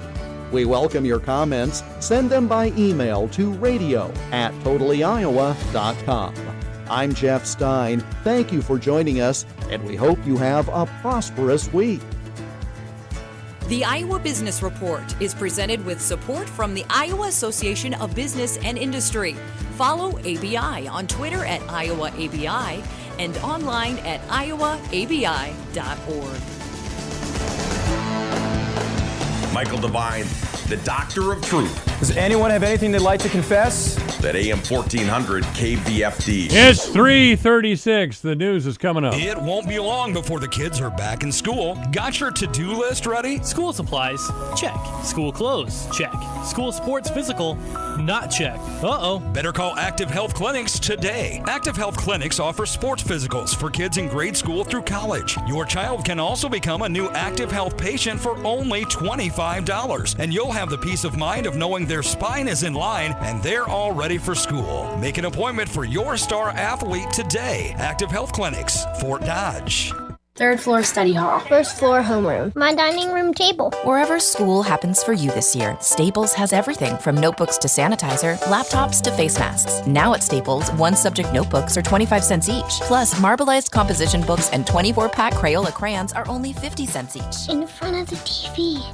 No chance, kiddo. Shop in store, pick up curbside, or order online. School on, save on. Staples. Ends 8/31 while supplies last. Limit 30 in store. Limits vary online. Curbside available in most stores. Michael Devine, the Doctor of Truth. Does anyone have anything they'd like to confess? At AM 1400 KVFD. From the Jerry Sheeter Newsroom, I'm Kelly Heinen, filling in for Rob Jones.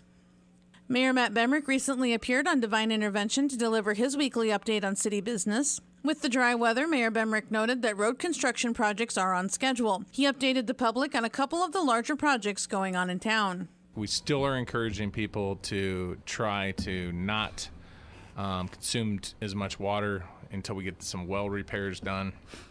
And it sounds like one of those well repairs was completed, but we're still asking people to conserve water to the best of their ability. They're moving right along there by the fire station and Central Avenue, so hopefully that'll keep progressing quickly, and then remember the one-ways are dug up because we're doing a bunch of sewer work there. Right. And people have asked me why that seems to be taking so long. Well, you have to understand they're 30 foot below grade there. Benrick also provided a short update on the mall project, noting that the northeast parking lot will start coming out and that an asbestos abatement has to be taken care of in the Pennies building before they can take that down. The annual Upper Des Moines Opportunity Back to School Bash will look a little different this year. According to Elisa Schlief, Outreach Director for Upper Des Moines Opportunity, the bash will take place as a drive-through at the local office. Families that are in need of assistance with school supplies for their children and who live in Webster County can apply for that assistance through Upper Des Moines Opportunity. Schlief said families should call to discuss income guidelines and see if they qualify. Families can sign up now through Tuesday and then pick up supplies at the office. Upper Des Moines Opportunity is located at 1325 First Avenue South. They can be reached at 515-576-7774.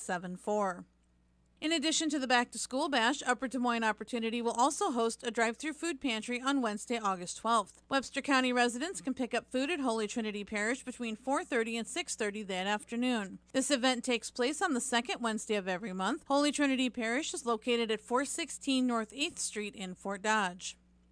Joining a long line of events that have been canceled this summer, Country Thunder, which had been rescheduled to Labor Day weekend due to the COVID-19 pandemic, has been postponed until 2021. Organizers spoke to Radio Iowa and explained that, simply, 2020 happened.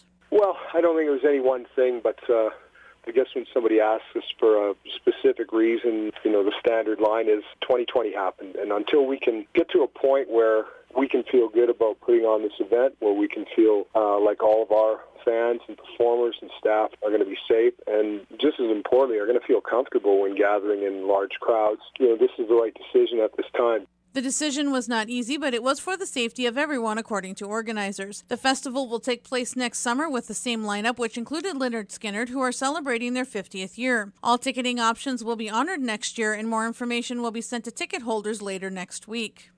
And Community Health Center of Fort Dodge is preparing to celebrate National Health Center Week. CEO Renee Kruckenberg noted in a press release that the theme of the upcoming Health Center Week celebration honors those frontline providers and staff as well as patients who have lost their lives to COVID-19.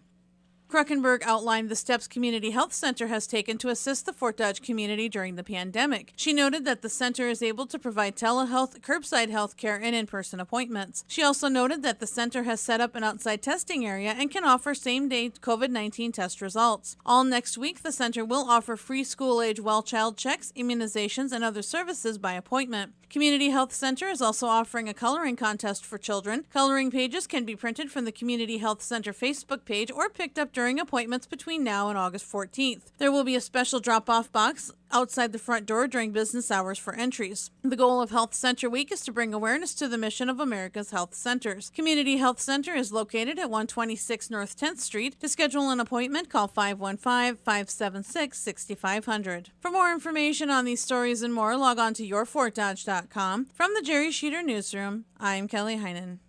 Here's the AM 1400 KVFD weatherology forecast. Daytime highs approaching 84 this afternoon under overcast skies, south winds 10 to 15 miles per hour. Chance for scattered storms tonight, lows around 70, cloudy. Chance for scattered storms again tomorrow, 89, cloudy skies. Low 90s Sunday, low 80s Monday. From the Weatherology Weather Center, I'm meteorologist Jennifer Wojcicki. Currently, it's 84. Here's a look at how the markets closed today. September corn down 3.5 at 307 3/4. December down 3 at 320 3/4. March down 2 3/4 at 332 3/4. May down 2.5 at 341 1/4. August soybeans down 10.5 at 870 1/4. September down 9 cents at 865 3/4. November down 10.5 at 867 1/2. September wheat closed down 5 3/4 at 495 1/2. Milk down 42 cents at 19.39. Soybean meal down 70 cents a ton at 2.80. August live cattle up 17 cents at 102.80. October down 52 at 106.45. August feeder cattle down 75 cents at 142.72. September down 75 at 145.12. August lean hogs up 125 at $51. October up 177 at 50.97. I'm Dwayne Murley.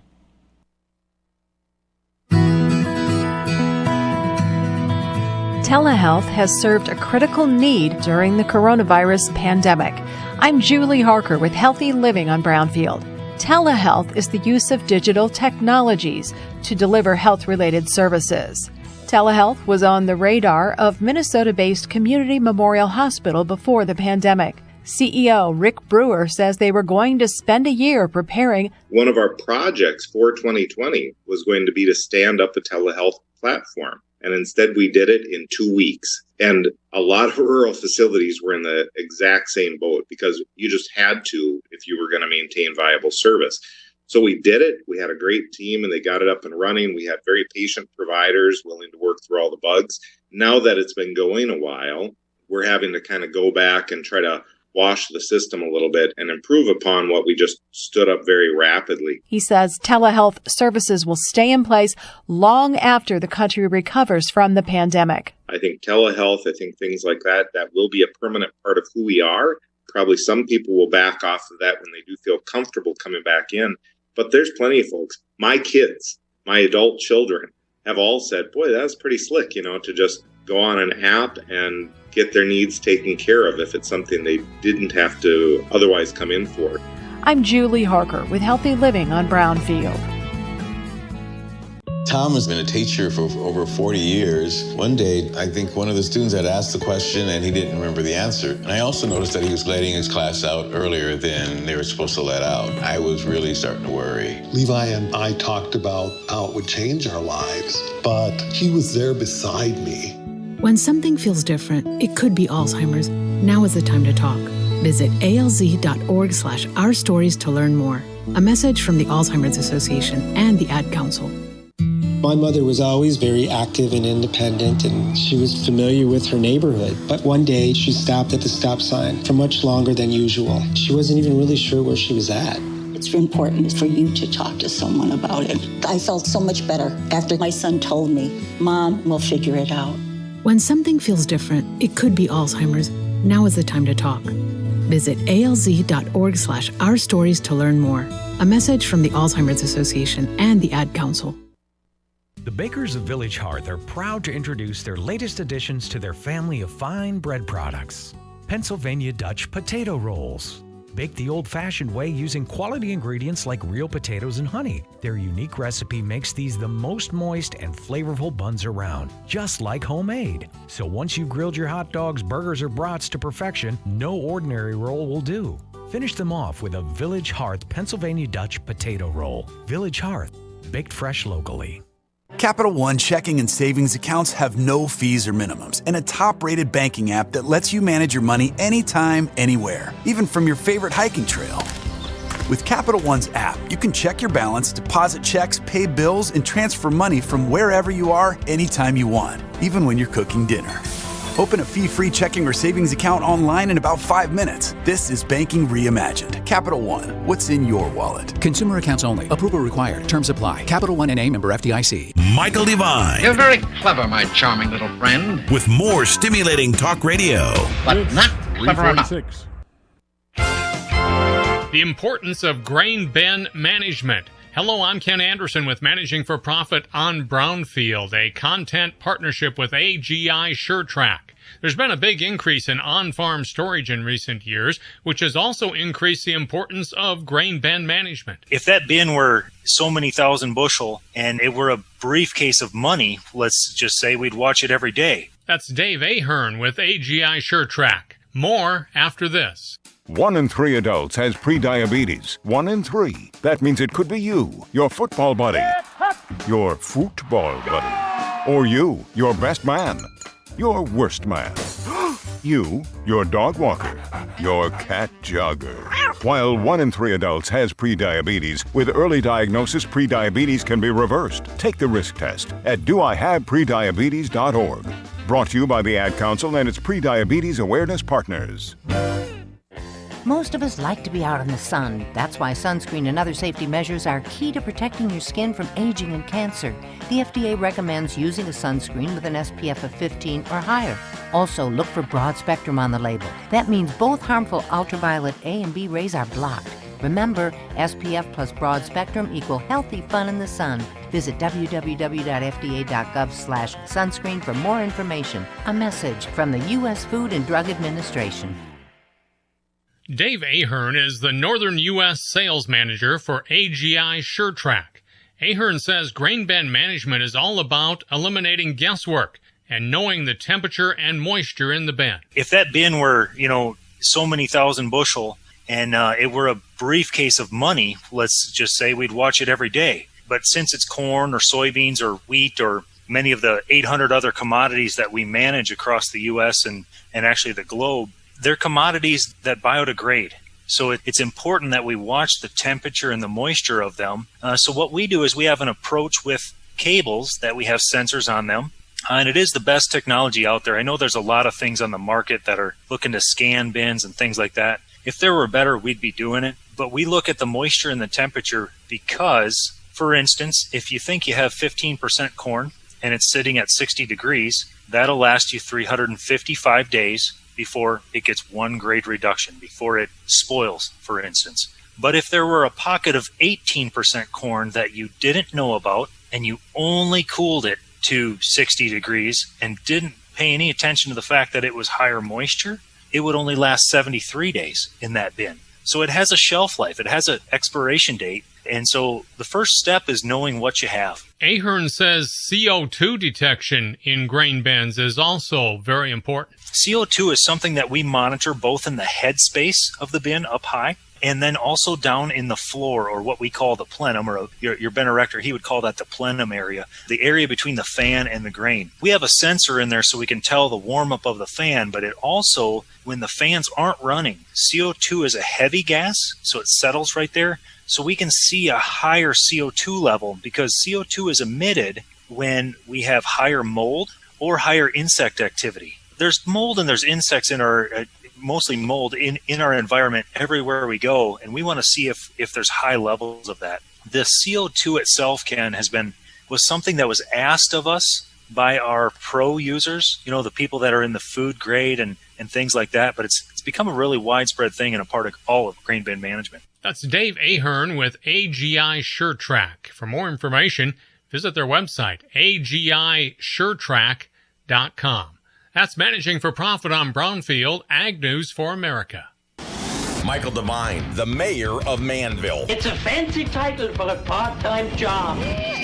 Michael Devine at AM 1400 KVFD. All right, thank you very much. Thank you very much, Mayor of Manville. Yes, that's one of my many titles. It's 3:51. What a beautiful day.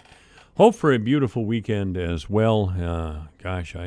Is anybody doing any golfing this summer? I mean, the COVID thing's got everything screwed up. I was hoping maybe some folks are getting out their golf clubs. I've got mine in the trunk of the car. I don't think I've gotten them out all year. Well, that's the way. I despite the COVID thing, I've had some times where I've had a pretty good time. I was up in Okoboji a few weeks ago. Great boat ride, big, expensive, really nice first-class boat. Cruising around West Okoboji and checking out the Barefoot Bar and all those places. It was a lot of fun. It was. I mentioned earlier in this show that the Johnson County Board of Supervisors has passed a face covering regulation, and they did that yesterday morning. The board unanimously approved the ordinance, which had originated with the county's Board of Health. So it appears that bureaucrats in the Board of Health are telling us what we can and cannot do. Now, I'm sorry, but that deserves discussion. That deserves discussion. I know we're ruled by those who say science is the ultimate authority, and we must abide by whatever public health authority tells us something. Whenever someone in the bureaucracy, and that's where they are, in the bureaucracy, tells us about masks, we must immediately spring forward.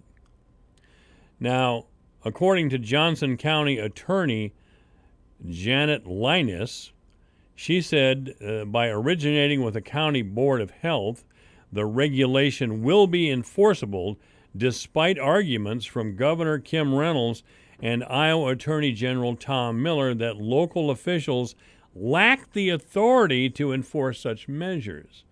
So what has happened here, again, is that we have an argument that is apparently legal, or this, I can't say that this is something that's made up.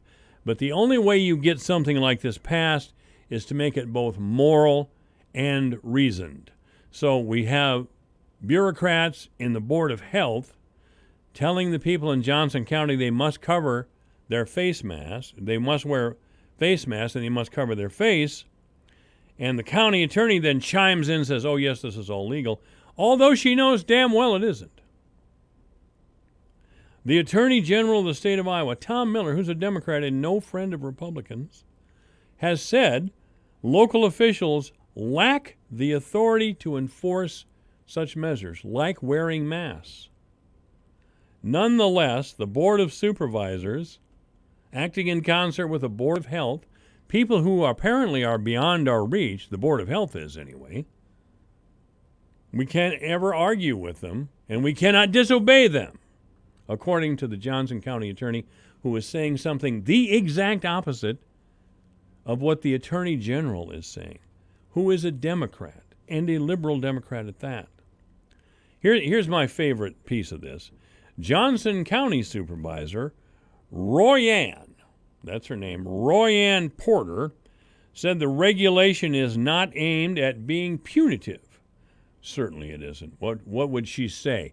Yes, we're finally going to get revenge on all those dumb people out there who have the audacity to defy us because we are really something. We are liberal, and we must be obeyed. We have science on our side, and the Johnson County attorney and the Board of Supervisors, and you're just going to have to kneel before us. Johnson County Supervisor Royanne Porter said the regulation is not aimed at being punitive, but at slowing the spread of the novel coronavirus, which has infected more than 2,000 and killed 16, 8 of which were reported in the last 3 weeks. Now, Royanne tells us the United States hasn't always had seatbelt laws either. Well, no, but I don't know what the hell that's got to do with the coronavirus. And no, I don't think we should have seatbelt laws either. No, I don't. Royanne goes on to say, I'm doing this to save lives. We're apparently too stupid to save our own lives and those around us and our loved ones. So Royanne from Johnson County must step in. I'm doing this to save lives. How pompous does that sound? I know people have rights. I know there are people who are going to be upset with us, but that's okay. Now, there's something in that smug remark that tells me Royanne Porter of the Johnson County Board of Supervisors is really eating this up. She is really enjoying rubbing the faces of those who don't want to wear masks for whatever reason. Royanne is going to rub their face right in the dirt. Here, you dumbo. The Johnson County attorney says we can do it. The Board of Health says we should do it. So we're going to do it because, yeah. Supervisor Janelle Reddig, another supervisor, said she'd been contacted by a pastor who asked for a religious freedom exemption from the mandate. This is a pastor requesting a religious exemption. Supervisor Reddig pointed to a recent outbreak at an Ohio church that originated from one congregant. The Cleveland Plain Dealer reported Tuesday that Ohio Governor Mike DeWine, it's not Mike Devine, but it's Mike DeWine, a Republican, said a man with COVID-19 went to church in mid-June and the virus spread like wildfire. DeWine said that single man's presence at the service had been traced to 91 other infections, 53 of whom also were present at the service. Very scary, according to Governor DeWine, We know that our faith-based leaders want nothing more than to protect those who come to worship. We want to provide our faith communities with all the information we can from doctors and health experts to arm them with the tools to conduct services safely. You know, that's great, Governor. That's great, Governor. That's all we'll need from you. Thank you. You're the governor, not a king or a high priest. Supervisor Rettig deferred. She remarked, I get that people feel they have freedoms. Let me give this to you again.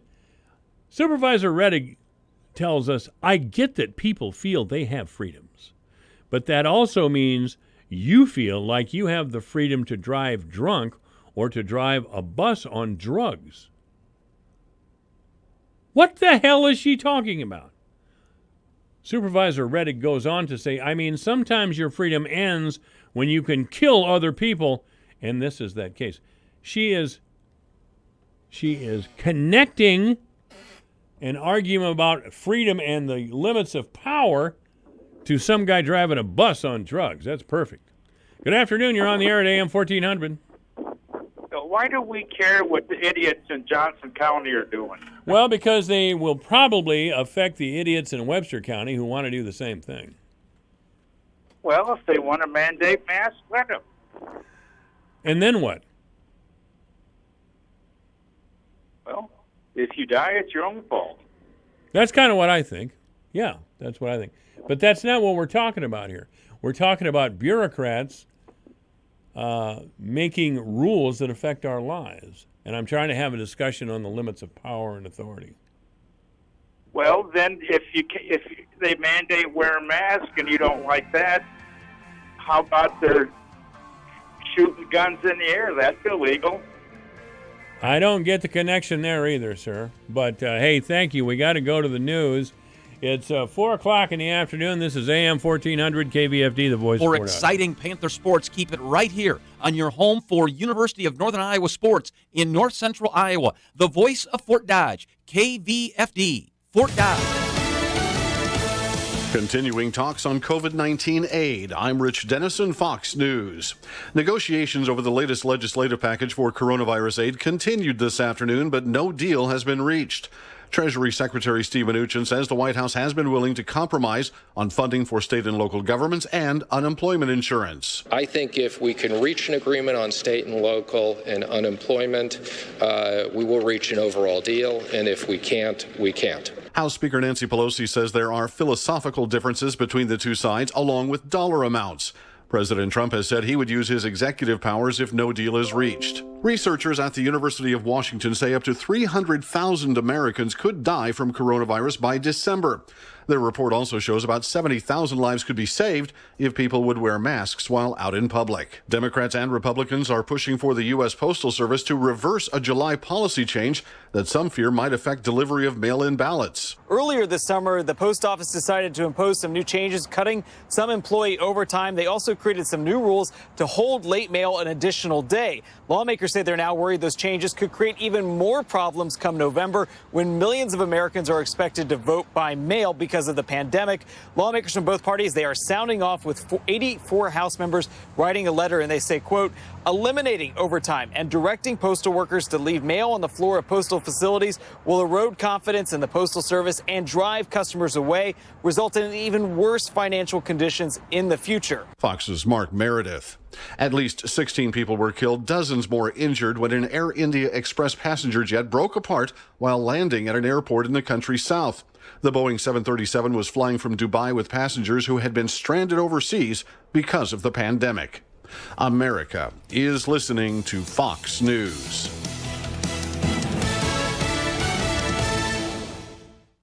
Progressive Motorcycle presents Road Wisdom from the Motor. Half man, half motorcycle. If you missed a turn, there's always another turn. Take it to get back to the turn you missed. Use your turn signal. Progressive Motorcycle also presents Roadside Assistance. Progressive Motorcycle, for those who were born to ride. Progressive Casualty Insurance Company and Affiliates. So who is your wireless provider? AT&T, Verizon, T-Mobile? The average person is saving $400 a year by switching to Pure Talk USA. Pure Talk is on the same network, same towers, just 50% off in terms of price. Right now, get unlimited talk, text, and 2 gigs of data for just $20 a month. Switch to Pure Talk today. Now, from your cell phone, dial pound 250 and say Pure Radio. That's pound 250, Pure Radio, Pure Talk USA. Simply smarter wireless. More than 150 now dead from Tuesday's explosion in Beirut as Lebanon's president looks into the cause of the blast. Lebanese President Michel Aoun saying an explosion that ripped through Beirut on Tuesday could have been caused by a rocket or bomb attack. American and French officials believe the blast at a warehouse was probably an accident. Many Lebanese, like Caroline Labaki, who's cleaning up her damaged apartment, blame government negligence. Just to get rid of all those awful people that we have running this country, please. The US is pledging an initial $17 million in aid. Some 300,000 people are unable to return to their homes. Simon Owen, Fox News. Ohio Governor Mike DeWine, who tested positive for coronavirus before his planned meeting yesterday with President Trump, took another test later that showed he's not infected with COVID-19. The second test is considered to be more accurate than the rapid test the 73-year-old Republican took first. Several states are offering tax breaks to ease back-to-school purchase pain. Starting today, it's a tax holiday on back-to-school spending in 9 states, including Florida, Iowa, and Missouri. A 10th state, Maryland, kicks off its tax-free week on Sunday, though participation and items that are tax-free vary. Back-to-school spending due to the coronavirus is expected to total close to $34 billion this year. Experts also predict that college student spending will top $67 billion. Both are records. Jeff Manasso, Fox News. Brent Scowcroft, who played a prominent role in American foreign policy as national security advisor to Presidents Gerald Ford and George H.W. Bush, and was a Republican voice against the 2003 invasion of Iraq, has died. A spokesman says Scowcroft died of natural causes at his home in Virginia. He was 95. I'm Rich Dennison, and this is Fox News. From the Jerry Sheeter Newsroom, I'm Kelly Heinen, filling in for Rob Jones. Mayor Matt Bemrick recently appeared on Divine Intervention to deliver his weekly update on city business. With the dry weather, Mayor Bemrick noted that road construction projects are on schedule. He updated the public on a couple of the larger projects going on in town. We still are encouraging people to try to not consume as much water until we get some well repairs done. And it sounds like one of those well repairs was completed, but we're still asking people to conserve water to the best of their ability. They're moving right along there by the fire station and Central Avenue, so hopefully that'll keep progressing quickly. And then remember, the one-ways are dug up because we're doing a bunch of sewer work there. Right. And people have asked me why that seems to be taking so long. Well, you have to understand they're 30 foot below grade there. Bemrick also provided a short update on the mall project, noting that the northeast parking lot will start coming out and that an asbestos abatement has to be taken care of in the Pennies building before they can take that down. The annual Upper Des Moines Opportunity Back to School Bash will look a little different this year. According to Elisa Schlief, Outreach Director for Upper Des Moines Opportunity, the bash will take place as a drive-through at the local office. Families that are in need of assistance with school supplies for their children and who live in Webster County can apply for that assistance through Upper Des Moines Opportunity. Schlief said families should call to discuss income guidelines and see if they qualify. Families can sign up now through Tuesday and then pick up supplies at the office. Upper Des Moines Opportunity is located at 1325 First Avenue South. They can be reached at 515-576-7774. In addition to the Back to School Bash, Upper Des Moines Opportunity will also host a drive-through food pantry on Wednesday, August 12th. Webster County residents can pick up food at Holy Trinity Parish between 4:30 and 6:30 that afternoon. This event takes place on the second Wednesday of every month. Holy Trinity Parish is located at 416 North 8th Street in Fort Dodge. Joining a long line of events that have been canceled this summer, Country Thunder, which had been rescheduled to Labor Day weekend due to the COVID-19 pandemic, has been postponed until 2021. Organizers spoke to Radio Iowa and explained that, simply, 2020 happened. Well, I don't think it was any one thing, but I guess when somebody asks us for a specific reason, the standard line is 2020 happened. And until we can get to a point where we can feel good about putting on this event where we can feel like all of our fans and performers and staff are going to be safe, and just as importantly, are going to feel comfortable when gathering in large crowds. This is the right decision at this time. The decision was not easy, but it was for the safety of everyone, according to organizers. The festival will take place next summer with the same lineup, which included Lynyrd Skynyrd, who are celebrating their 50th year. All ticketing options will be honored next year, and more information will be sent to ticket holders later next week. And Community Health Center of Fort Dodge is preparing to celebrate National Health Center Week. CEO Renee Kruckenberg noted in a press release that the theme of the upcoming Health Center Week celebration honors those frontline providers and staff as well as patients who have lost their lives to COVID-19. Kruckenberg outlined the steps Community Health Center has taken to assist the Fort Dodge community during the pandemic. She noted that the center is able to provide telehealth, curbside health care, and in-person appointments. She also noted that the center has set up an outside testing area and can offer same-day COVID-19 test results. All next week, the center will offer free school-age well child checks, immunizations, and other services by appointment. Community Health Center is also offering a coloring contest for children. Coloring pages can be printed from the Community Health Center Facebook page or picked up during appointments between now and August 14th. There will be a special drop-off box outside the front door during business hours for entries. The goal of Health Center Week is to bring awareness to the mission of America's health centers. Community Health Center is located at 126 North 10th Street. To schedule an appointment, call 515-576-6500. For more information on these stories and more, log on to yourfortdodge.com. From the Jerry Sheeter Newsroom, I'm Kelly Heinen. Here's the AM 1400 KVFD weatherology forecast. Daytime highs approaching 84 this afternoon under overcast skies, south winds 10 to 15 miles per hour. Chance for scattered storms tonight, lows around 70, cloudy. Chance for scattered storms again tomorrow, 89, cloudy skies. Low 90s Sunday, low 80s Monday. From the Weatherology Weather Center, I'm meteorologist Jennifer Wojcicki. Currently, it's 86. Honey, you finally got rid of all that junk that's been building up. Sure did. What did you do with it? I definitely didn't shove it in that closet. This one? No, don't open it. Don't let this happen to you. North Central Iowa Regional Solid Waste Agency can help. Give the landfill a call at 573-5381. They're open Monday through Friday from 7:30 till 4 and Saturday 7:30 till noon. Don't forget to tarp your load. What's that look? I said don't open it. Ride the bus with the Dart and Midas Transit. Midas is going your way. If you live in Hamilton, Pocahontas, Calhoun, or Humboldt counties and want to go somewhere special, Midas will take you there. Need to get to the theater, the hair salon, the doctor, the grocery store? Midas will take you there. Just call 573-8145. Call now and Midas will take you there in Hamilton, Pocahontas, Calhoun, or Humboldt County this summer. Midas, your connection to Jefferson Lines. Michael Devine, Nevin Mulholland, and Randy Kuhlman talking sports at AM 1400 KVFD. This is AM 1400 KVFD, the voice of Fort Dodge. I'm Michael Devine. It's Friday, and of course, we're talking sports with Randy Kuhlman and Nevin Mulholland. And good morning, guys, or good Morning, afternoon, Mike. guys, or wherever we are here. Yeah, where are we? Who knows? I know it's early morning. But what day is it? Yeah. Anyway, is this going to be the first sports show in all the time we've been doing this where we start talking golf right off the bat? Zach Johnson had a great day yesterday.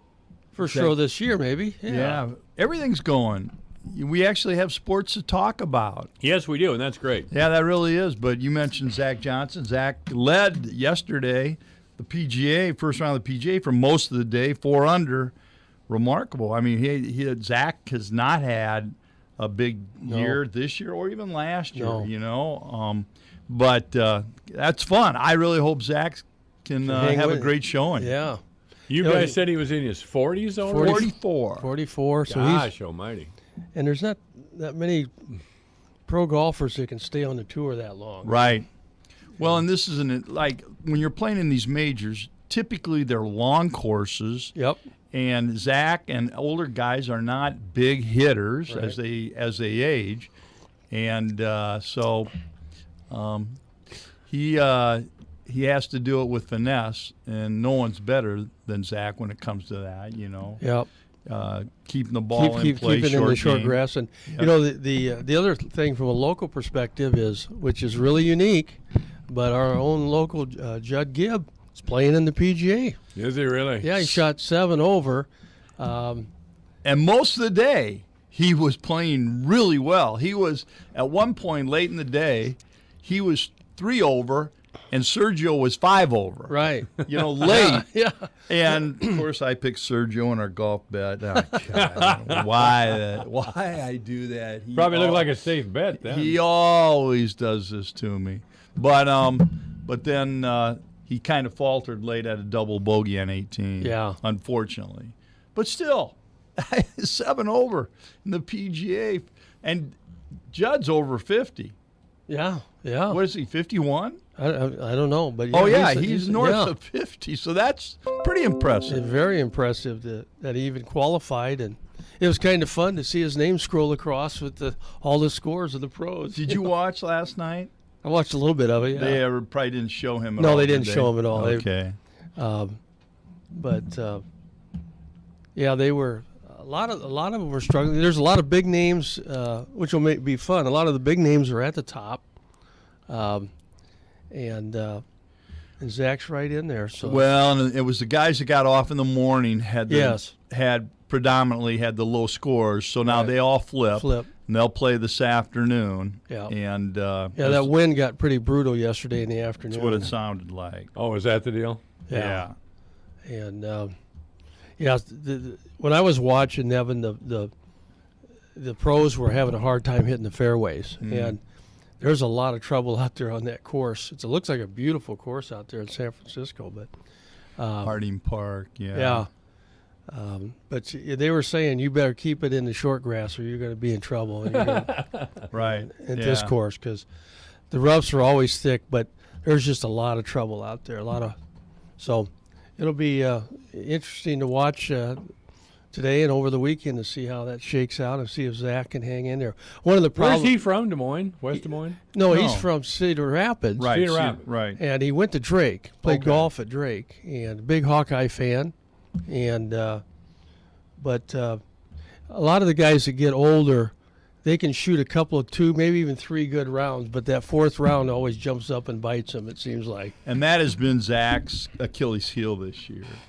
Last 2 years, he has that one bad round, and so say goodnight. That happens. Yeah. Well, it happened to Ricky Fowler last week. Ricky was leading the tournament and came back and shot like a 75 or something on Sunday, and went from 1st to 15th on Sunday. So it can happen to anybody. That's golf, The pros amaze me. When they're on the green.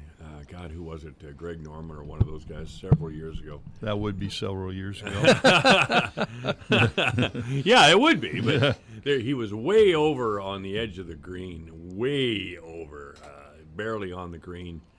And, of course, he's got a big entourage. A lot of people are watching him. And it was really for the tournament, whichever tournament it was. And he just stood there for a while and looked and looked and looked. And he addressed the ball and putted a very long putt, and he made it. And I thought, God, what kind of man can do that, really, to have all that pressure on him? Here it is for the tournament win and a lot more money. All these people standing around looking at you. Oh, yeah. It happens all the time. And he sinks it. Yeah. And he sinks it. And what you don't appreciate about that from TV is the undulations of the greens and the speed of the greens. You can't appreciate it on TV as you can if you're there. It's even more daunting. And even when the you see it live. The slope too sometimes is just, that's why you see a guy just barely touch his putt and it'll go 25, 30 feet. And you think, how does it do that? Well, the slope of that green is hard to see on TV. You don't. But, it's all you got to do is go out and try to play golf, and then you realize how good these guys really are. Because, the distance that they're hitting the ball now is just unbelievable. 300 some yards. Yeah, it's DeChambeau now he's out there at 350. That's insane. Yeah, it's crazy. All right, the big question is, Randy, can your wife beat you easily on the golf course? Yes, she can, right? Right now, but not what? Yesterday Well, or what? she's been. I haven't played a whole lot. She plays 2 or 3 times a week, and the city/county tournament is this weekend. So. Is it this weekend? Yeah. Okay, so she's entered. Yeah, and unfortunately, the number of women entered in the tournament this year is way down. So it's too bad. I don't know what the numbers are, but I've just heard that it's pretty low for the women on the women's side. I don't know about the men, but yeah. Well, I see we unfortunately, and we never talk bowling as a sport. We probably should. I saw that. But Ridgewood Lanes is closing. I mean, so that leaves us without a bowling alley, right? No, we have one left. Do we? One left. One out east of town. Yeah. Oh, that's still open. Yeah, the that's, family. That's is the it? last Okay. one. Gosh, I was never a guy that joined leagues, but on occasion I'd bowl, and gosh, every bowling alley in town was always full in the evening. And tournament play and teams, and you could see people in restaurants and bars later in the evening with their bowling shirts. It was We all used to bowl. Yeah, it's one of those. Unfortunately, it's one of those recreational venues that seems to be, really declining across the country. It's not just Fort Dodge. I mean, it's the younger people aren't bowling, and no, they aren't. And no, that's the real problem. The owners out at Ridgewood Lanes, one of them even said that we have an aging population who are more susceptible to COVID, and they're staying away in Right. homes, and an aging customer base anyway. And I don't know.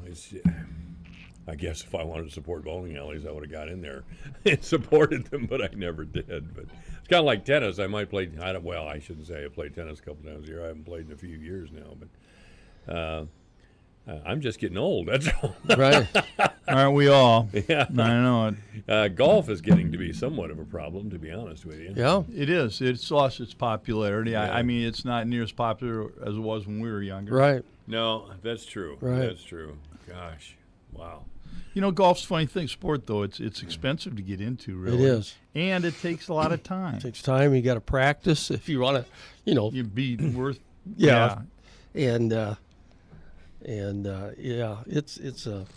golf is a very unique game, and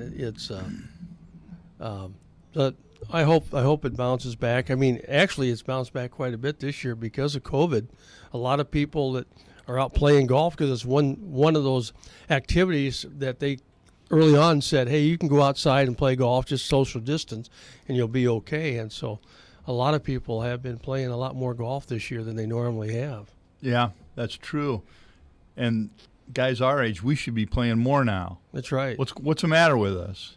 Well, because of what I said just a moment ago, is that it's getting a little more difficult to get out. Certainly walking's out of the question for me anymore. I've got arthritis. Nobody walks anymore on a golf course. You jump in a golf cart.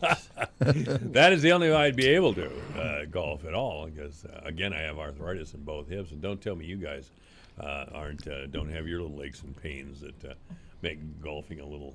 Cooley's a mess. I'm Right. tip-top. Tip-top. I'm tip-top. Did you know that was coming, Randy? No. Did you know that was coming? I haven't had the injuries you boys have had, other than my That's knees. probably true. I've had but a few Cooley, I surgeries. know, has been all beat up. I've had over 3 the knee years. surgeries, and my hips are good. I haven't had any hip surgery. You had 3 I've got a lot of knee friends that have surgery? had hip surgery, but I haven't had that. Yeah, that's God. There's something about it. Knee surgery doesn't bother me. It's not necessarily attached to age, but hip surgery, I don't want to go there. Actually, knees are worse. I mean, coming back from it. If you have a back. total knee, that rehab is actually more difficult for the knee than the hip, with a hip replacement. Did you hurt Yeah. your knee playing sports, or? Well, yeah, I was just actually when I was playing sports, I didn't have a knee injury, but it's just worn out over time. I've had, and it was all cartilage, meniscus stuff, so Has nothing real yours serious. just been meniscus? Yeah, I haven't had any ACLs. I've or had anything. 3 knee surgeries on the meniscus. Yeah, have but you? it's come back really well. Other than can't run much anymore. Right, yeah. When you run, you do. Oh yeah, knees hurt. I got a Yeah. little arthritis, and That's what I got. flares a little up. bit, but I can walk all day long. I tried walking and running actually over in Nevin's neighborhood here earlier this summer, and So you are the one looking in the windows. no, it wasn't. No. It looks so much like you. I go. There was nothing in there I wanted to see, Nevin. Trust me. No, but I tried a little running, and the neighborhood kids would always laugh when I go by, so I stopped it. You stopped. Apparently, I. it was the shorts you were wearing. But And the black socks. yeah. Yeah. You had the black socks And with the slip-on loafers. Yeah. And they go, you can't run in those shoes, old man. Well, I thought they were slippers, actually, but my house looked, I'd leave the house unaware.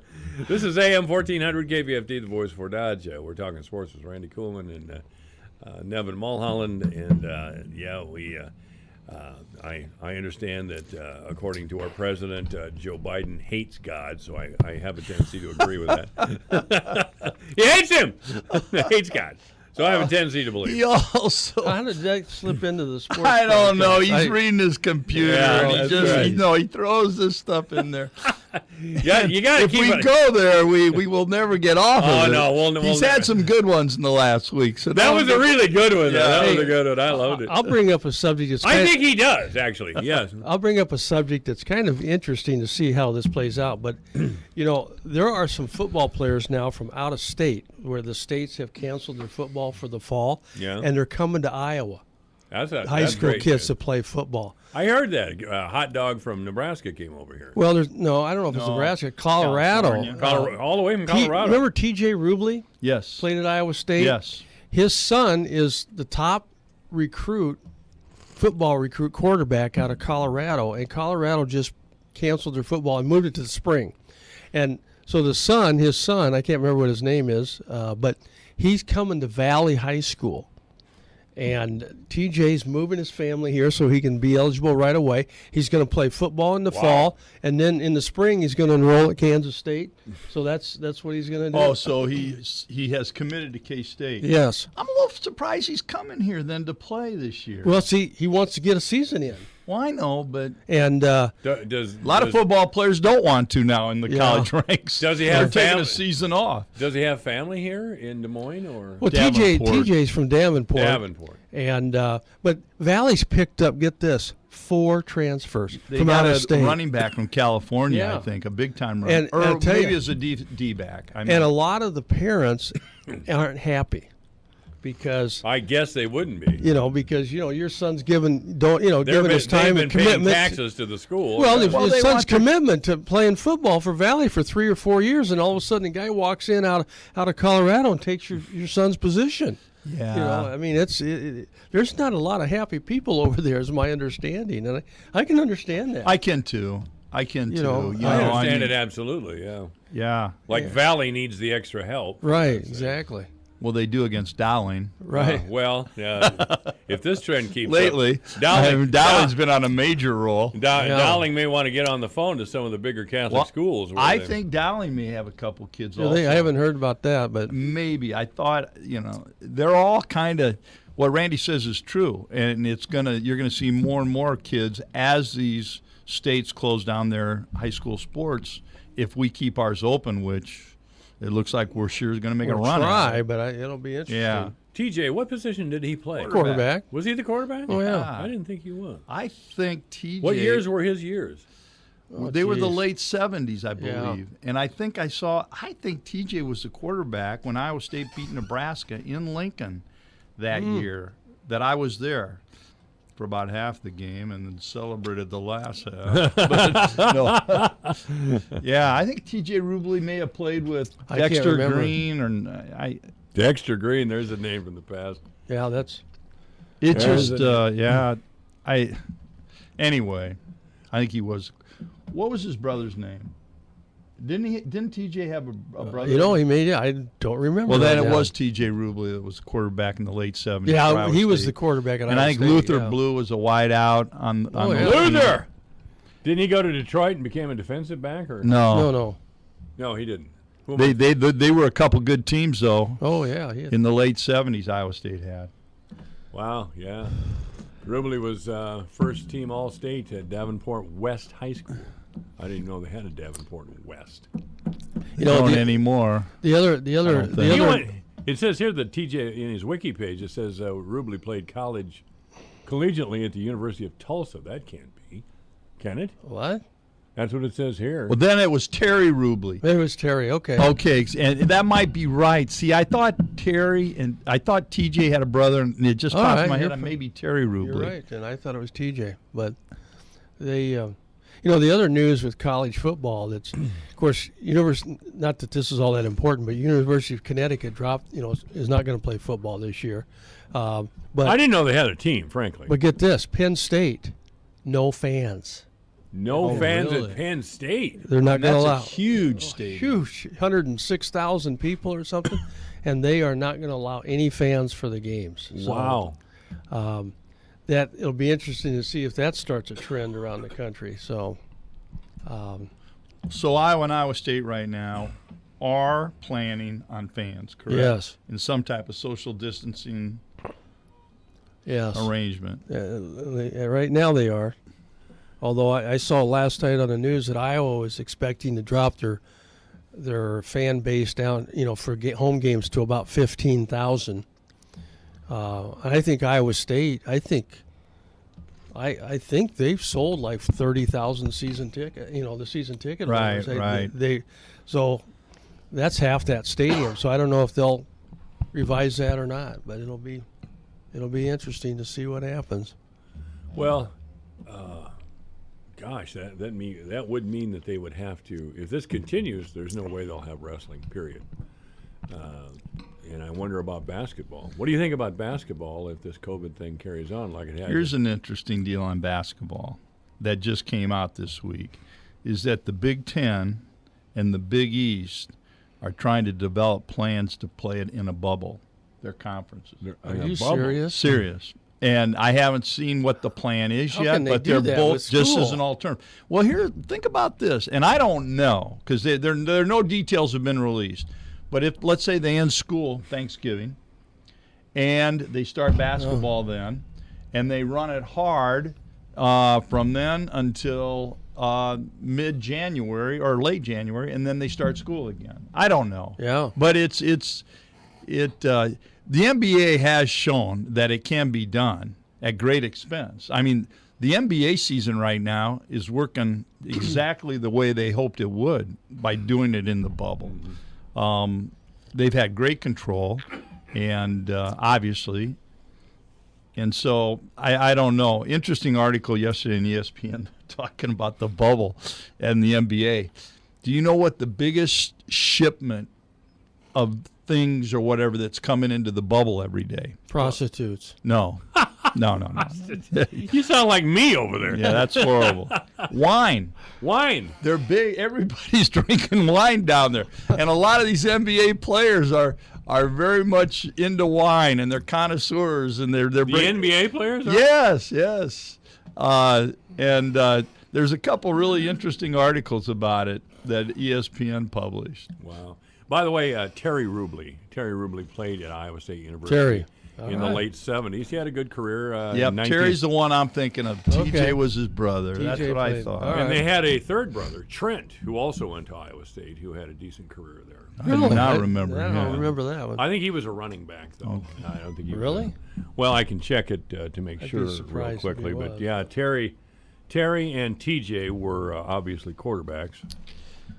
Terry Rubley won a big game in Beat Nebraska. 1978, I believe it was, in Lincoln. And that was the year after they had Iowa State beat Nebraska and Iowa State at Iowa State, and Nebraska was going to extract revenge on the Cyclones. I remember You're that. coming to Lincoln. You will never beat us here. You will pay a price.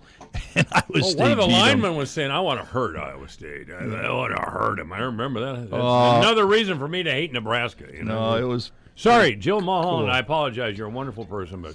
She doesn't care. No, She hears it every day from the guy she lives with. Yeah. But I'm not fun. When you talk about keeping football alive and what have you, this is from a couple weeks ago in the Des Moines Register, but I was looking at these budgets.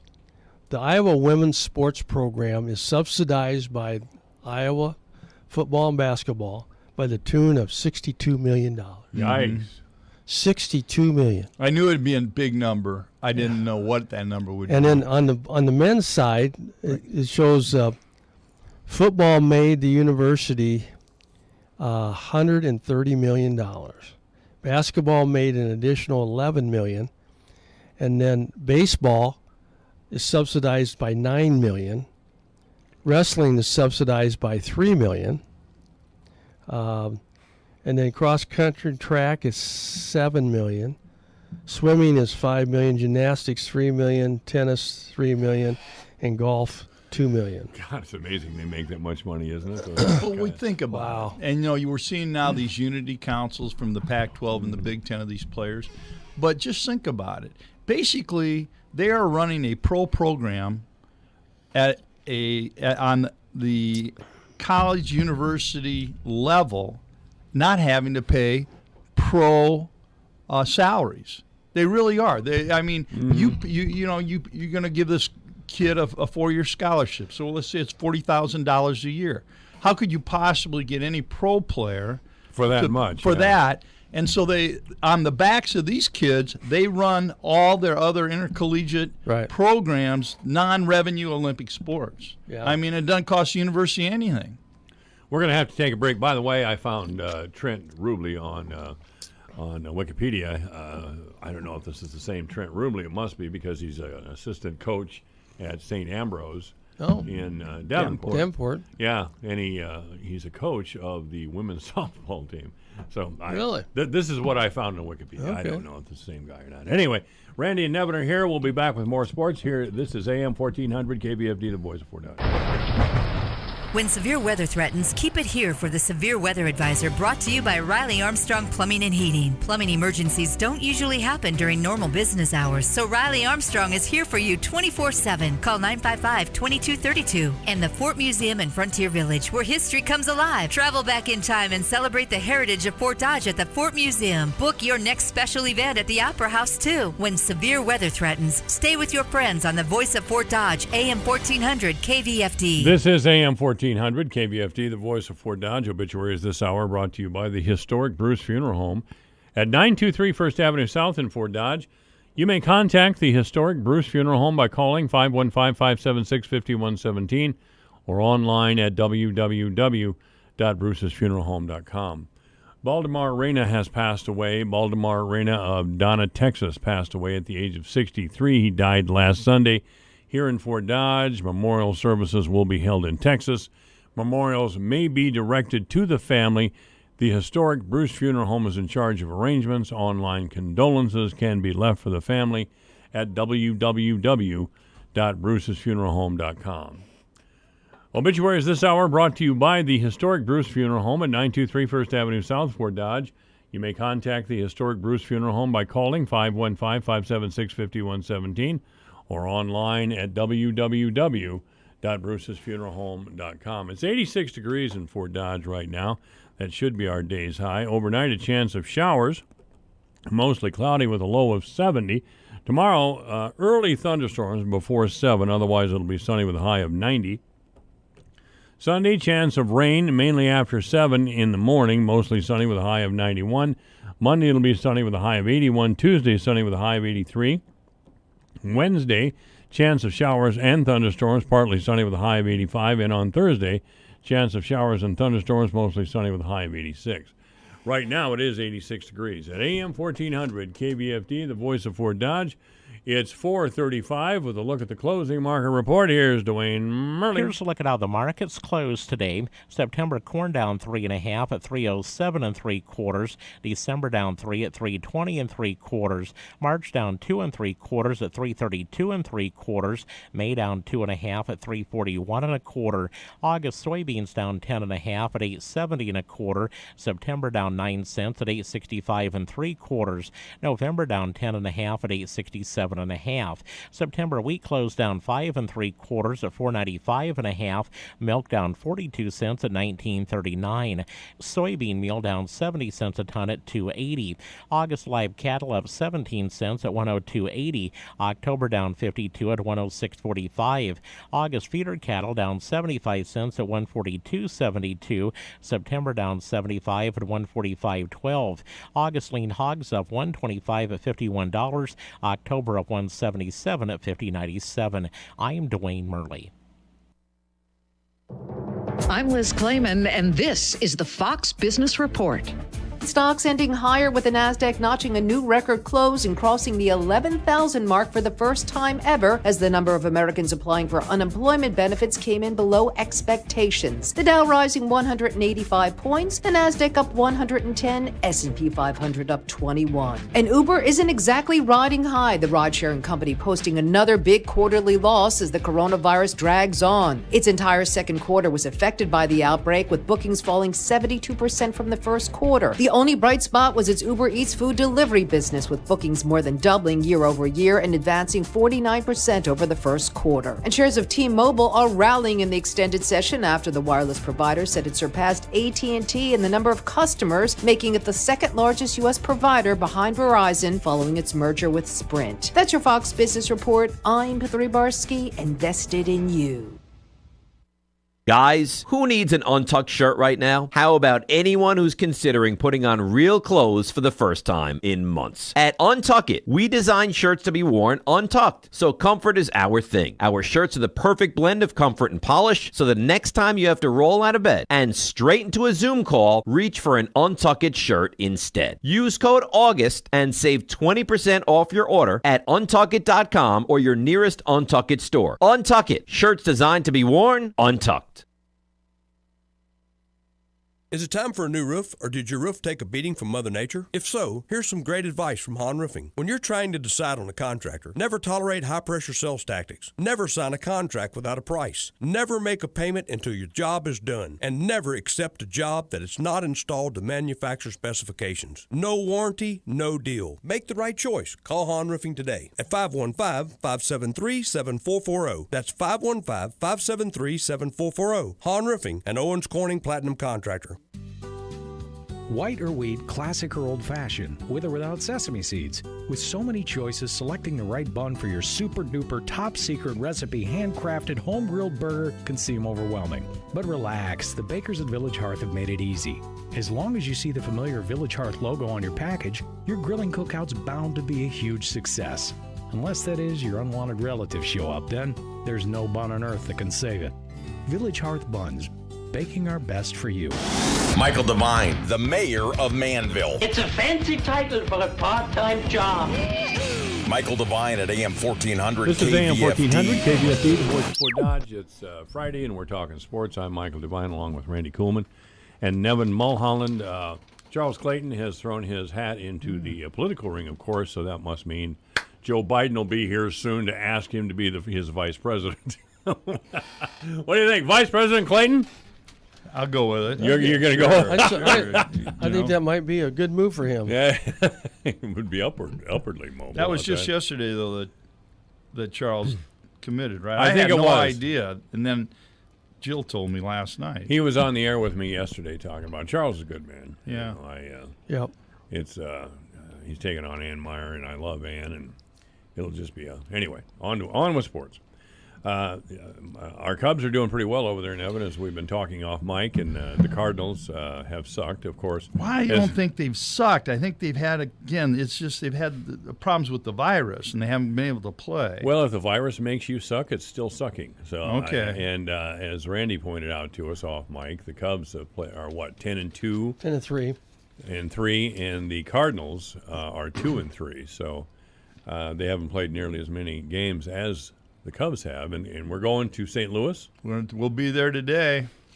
We'll be there today after we just got hammered by the Royals last night. Was it the Royals? Yes, and it was our boy Chatwood, who had been really pitching remarkably well, and they lit him up for, I think, 11 hits in 2 innings. Ouch. Yeah, that's not good news, but they did handle some. I didn't realize the Royals had the juice that they did, and maybe they don't. They hadn't until last night. Yeah, I was going to say. They have not hit well, and we have played very well. We've had a terrific start.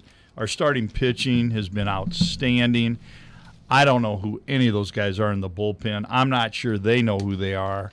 That's a little shaky, but it's been adequate. We're getting by, though our boy Kimbrell has been bad.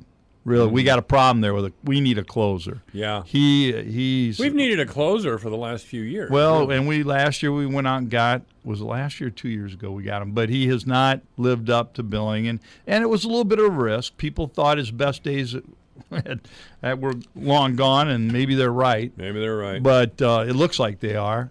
But the Cubs have been hitting the long ball, and their hitting's been timely. Their defense has been outstanding. They're playing as good a ball defensively right now as they've ever played. That's been terrific. So, do you think there's anything to a lot of people have speculated, including myself, that when a pitcher or any player gets a big fat contract and they're guaranteed money for life, they just kind of have a tendency to back off a step? I don't know if they